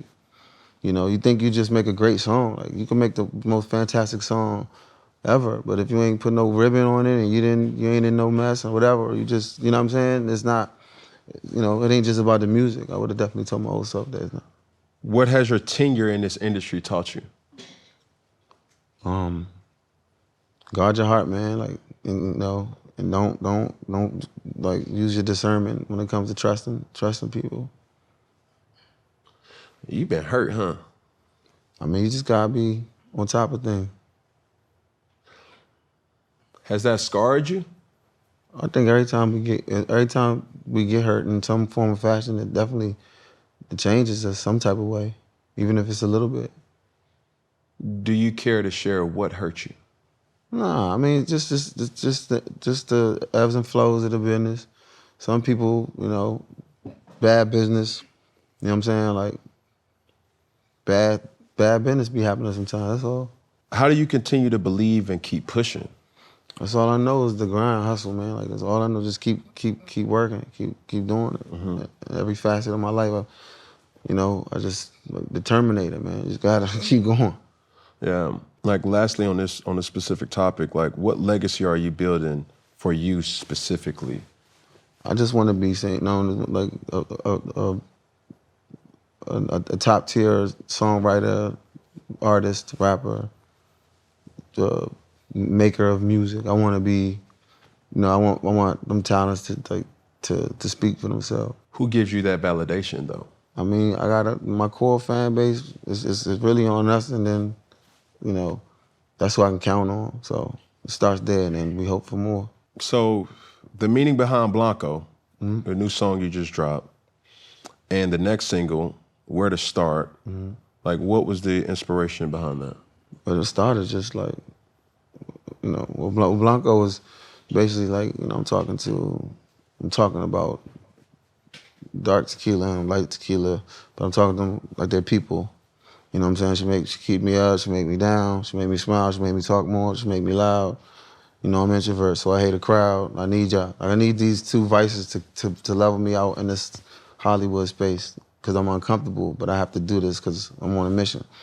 So that's essentially what that record is about, but it's in a blues format, like, and where to start is like that newness of a relationship, like the moments you realize you're not really, you see more than just a friendship, a platonic friendship. Like, I don't know where to start, like, but this is where this is where it's at. Yeah. So that's What's the inspiration around this project as a whole? Like, those are life, like, just what's came my way in the past 3 years since I dropped the project. Like, what it's like in real time for me, like, like the good, the bad, the complicated. So while you create, do you travel? Do you experience certain things, or do you hone in to hone? Nah, I went a lot. I went to UK a little bit during this album. I've been to a lot of places, man. I went to Nigeria once during this album. Like, I'm always moving around, man. Yeah. We hear you have a love for sampling music, right?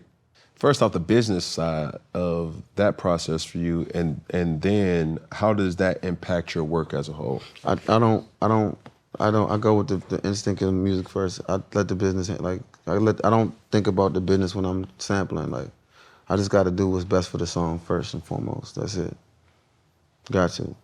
Once you start thinking about the business too much, your creativity gets Have you ever stifled. created something and that the business of sampling kind of... Oh, it happens all the time.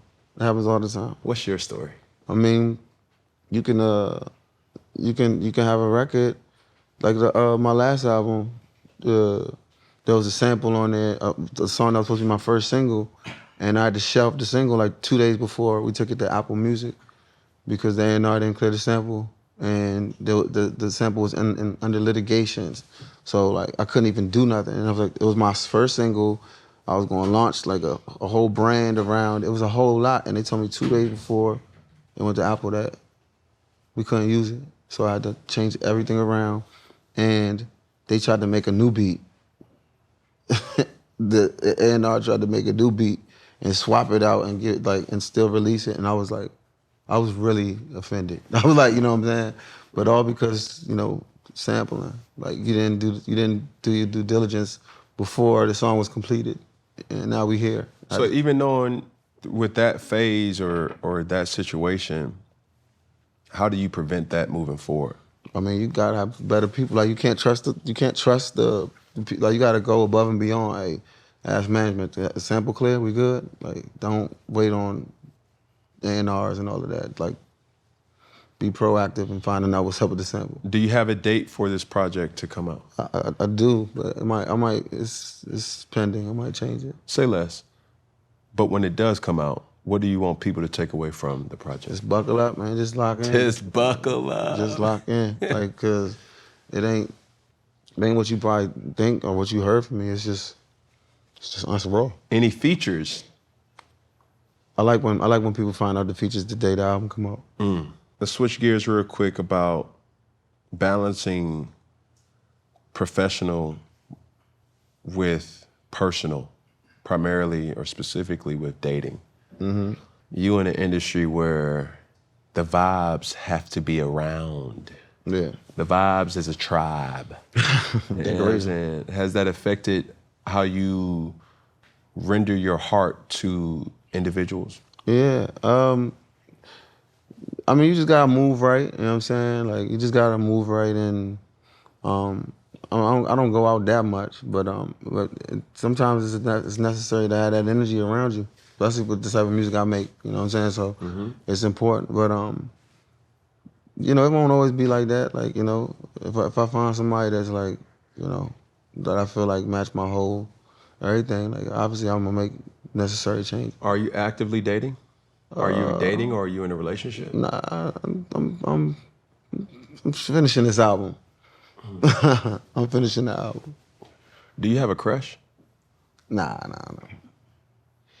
Come on, my nigga.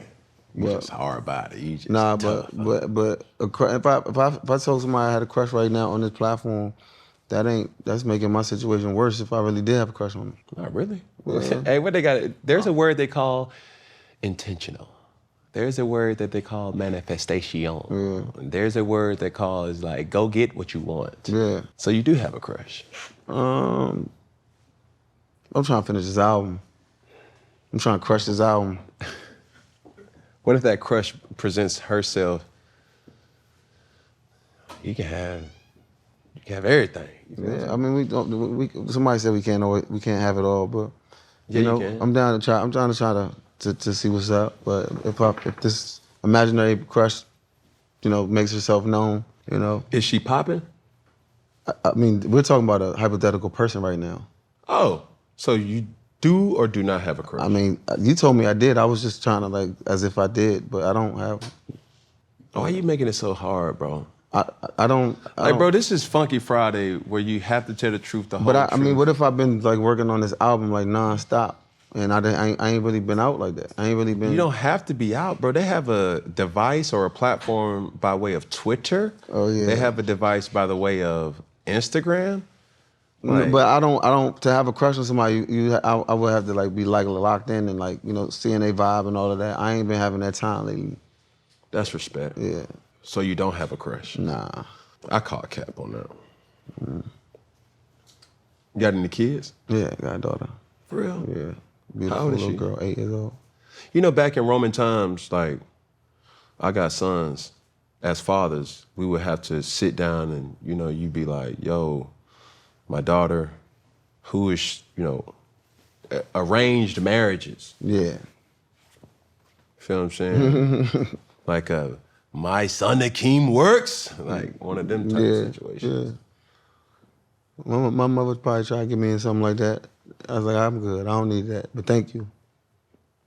They still do have arranged marriages, though. I don't in know some if it's cultures. that. I don't know if it's that overt, but it's probably like they probably like, Nudge it. yeah, put y'all in the same room. Well, like, I could, you know, shoot. I'm 6'6". They ain't gonna be no suckers. You know what I'm saying? If she has anything like her dad, she'll be musically talented, you know, artistic. Yeah. We could set something up. We got 5 boys. arranged marriage. Yeah. Any, many, money, mo, one of them. You know, we can have them fight it out. They know to fight, you know what I'm saying? You can just look at the playroom. They gets it in. You know, busted wall, broke TV. Oh, they there now. No, they are there. How's your oldest? Man, my oldest is 19, but my youngest is 5. 19, 9, 7, 5, 5. Who's the leader of in the athletic space? Chosen. How old? Chosen 9. Okay. Like he has this aura about him. Like I don't know where it came from, but sometimes he could be too cool. You know what I'm saying? Like when he play football, like my son should play football. He gonna tell everybody the play he made. You gonna see it when he make the play. You know what I'm saying? They got the little thing now where he just all that. But Chosen to make a play and he'll just be like I'm like, nigga. You know your daddy is, boy, but we ain't shy by nothing. Show me something. Show me some. You just scored a touchdown, boy. Spin it. Yeah, Like, you know what I mean? yeah. But that's just who he is, bro. And it's like he's the alpha. Like, we ain't doing that. Boy, don't do that. Yeah. Boy, you want to be doing that if daddy? Like, Yeah. that. So he has that aura, and everybody. It's hard to father him more than the other kids. because he is the leader of the young bunch. You know, my oldest, you know, he's in college now, but that separation now forces Chosen to, in essence, be the unincorporated oldest. So everybody's measuring themselves to him. You feel me? So I got to be harder on him because now for Suge, who's the second, that's the floor. It's like if Chosen scored a touchdown, I at least got to score a touchdown. Yeah. You dig what I'm saying? So Yep. that's good. tough. That's healthy competition. What's the most meaningful way someone has shown you love or care? Nah, I mean, I had a coach take like really look out for me when I was really going through it when I was younger. Yeah, he changed the trajectory of my life. Probably. Now, I battle with this. How do you balance being alone and intimate in a relationship?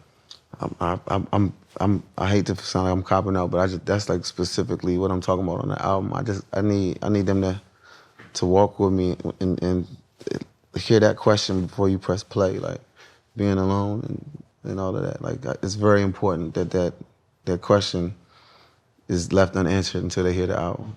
I could dig that. I battle with that sometimes, me personally. It's like, I want to be alone, but not by myself. Right. And the only way to be that or to get that is you have to be understood. Yeah. Feel what I'm saying? Like, that's powerful. To be able to be alone, to be in somebody's presence and they're not penetrating your peace. Yeah, that's big. Oof. For sure. Now, this is something that is extremely dope to me. You being a person who we've known a certain type of way. Free Guy, 2021. Fast and the Furious presents Hobbs and Shaw, 2019. American Honey, 2016. DC Noir, 2019. Ambulance, American Gods, Crashing. All these are projects that you've acted in. Mm-hmm. I didn't know your discography was so rich. Yeah, I mean, I do a little something, no hobby, but. What got you into that? I don't know, really. I think they just told me to give it a shot, and it was just started getting roles. Pretty much, it was like that. Do you have an acting ask that you will not act in? Well, I'm not trying to do nothing like super duper serious right now. Like, you know, I'm still like, I think that's reserved for people who went to like Juilliard and all that other stuff. But, you know, I'm definitely like, you know, I'm not about to do no heavy lifting, you know, right now. You just being you. Nah. Actually, I can do different characters and stuff. I just don't want to do no like heavy lifting because I'm still You in album mode. Pursuing, yeah. Say less, bro. And you still don't have a date. Will it drop before the summer? Yeah. Can't wait. Me too. You feel me? Now, in this particular point in time, we have a question of the day. The question of the day is typically to provoke thought, and it challenges the status quo. This one is extremely interesting because of your involvement on the platform, and I'm curious to know, my question of the day is, have you ever been in Twitter jail? Nah. That was a long time ago, but nah, I never was. You were? Why Twitter more than any other platform? It's not, it's just your thoughts. Like, you don't gotta post a picture, you don't got like, you know what I'm saying? Just like whatever's going on. Like cultural, like group chat, for real. Has there ever been a time where you was like, oh, no, I gotta chime in on this? And It's mostly lighthearted stuff like sports. I don't really try to talk about. What have you ever tweeted that got taken out of context for you? Man, this probably was like a long time ago, but I don't remember exactly what it was, but I definitely know, like, mince my words on there once or twice, like, you know, a little typo here, like, you know what I'm saying? It just looked crazy, like, yeah. Say less. We're gonna play this game called Fantasy Football Producer. Okay. Ready?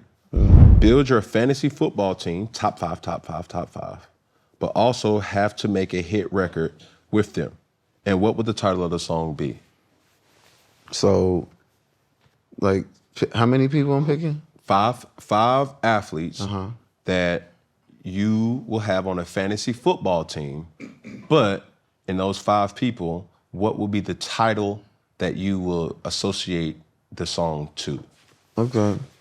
So the current players? Whatever.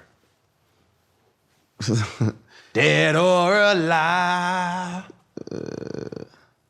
Or retired. They probably not all retired. they probably all go to Miami. Y'all probably all went to University of Miami. Talk to me.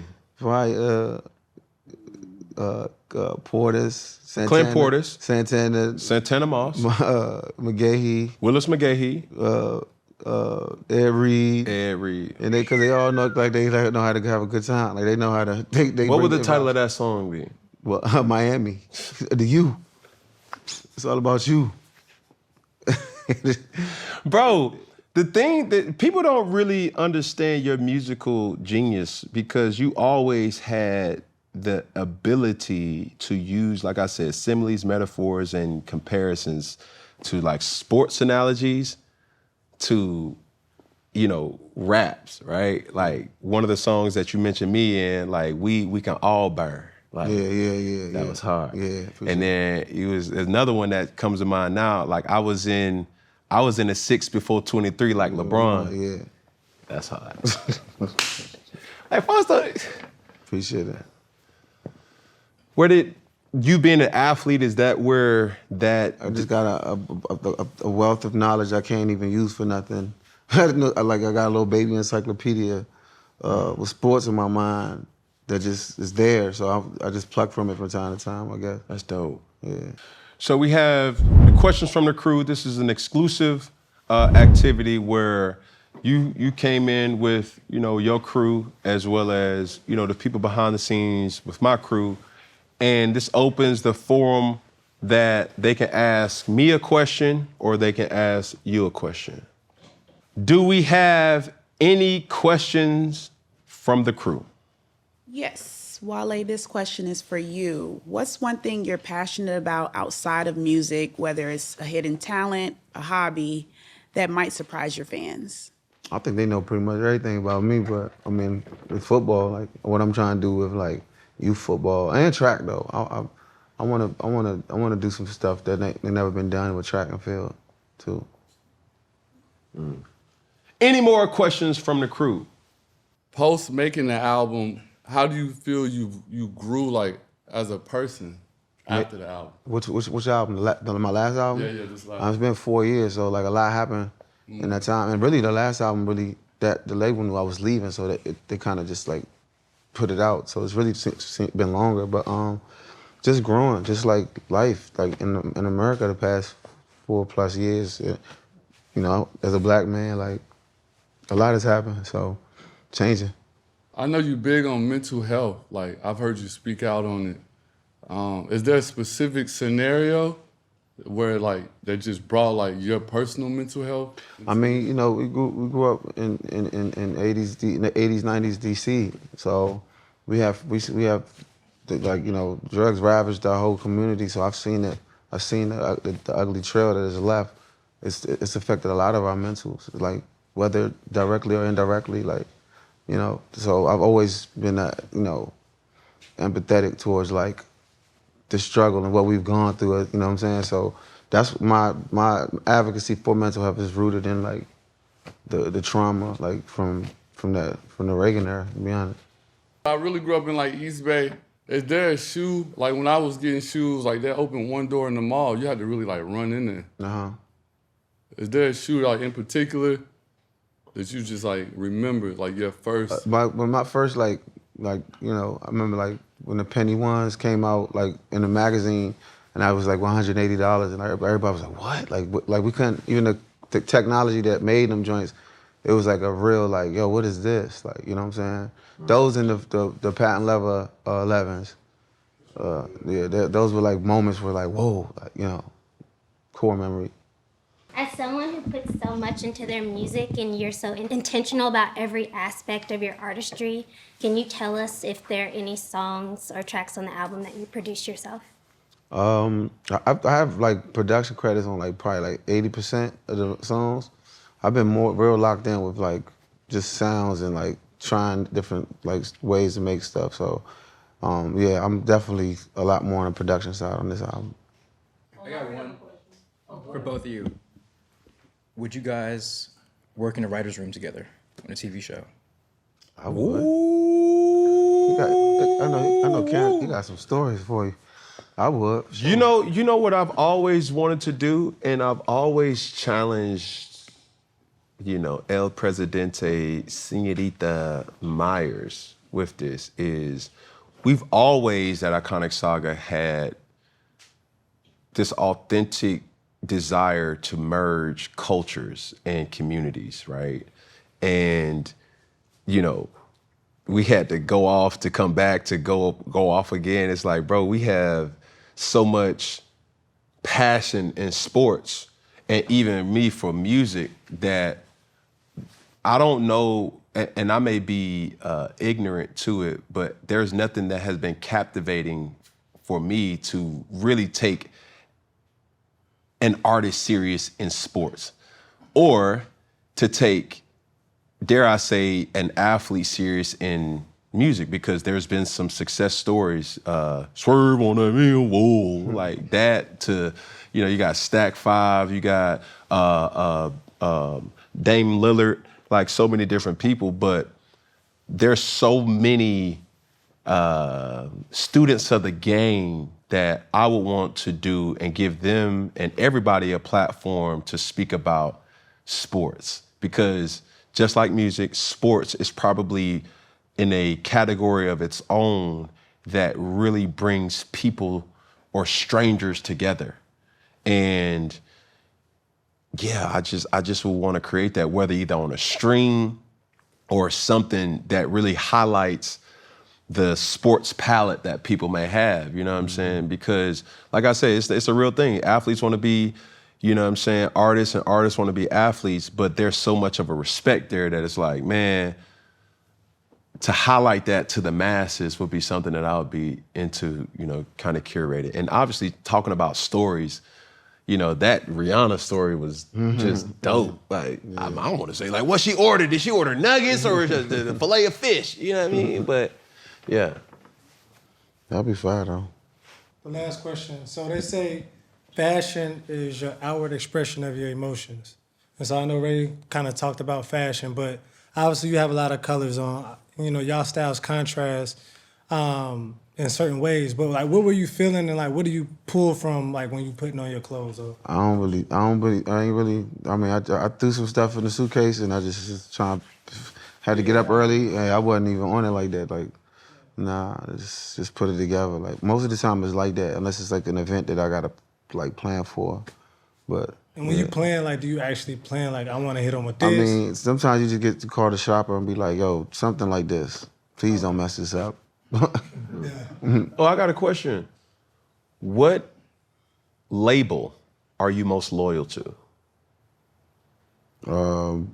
The personal label. I mean, no, like, is it Nike? Is it Bait? Is it Louis Vuitton? Is it? I don't have no direct, nothing. But I mean, I favor Nike. I like it. I like a lot of Adidas. Yeah. I like wearing New Balance. So I'm, New Balance is a definite DMV staple. I wouldn't say loyal, because I don't think none of them is like loyal to anything or anybody, for real. But you may have more New Balances than any other shoe, though. I probably got more Nikes than anything. Say less. Yeah. I'm a Ralph Lauren guy. Like, Ralph Lauren and the craftsmanship that goes behind. Timeless. Yeah, bro.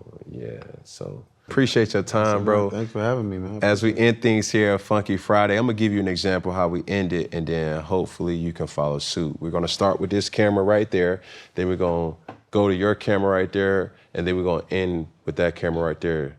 And when I say all together, we're gonna say one love. When I say all together, we're gonna say one love. When I say all together, we're gonna say what? One love. All right, we're gonna go with this camera with like one finger, one pinky, one thumb. Then when I say all together, we're gonna say what? One love. Here we go. You ready, bro? Yeah. You ready? Yeah. This is an inclusive. Yeah. Feel me? One finger, one pinky, one thumb. All together, one love. Wale for Lauren. Ladies and gentlemen, thanks for having me, buddy.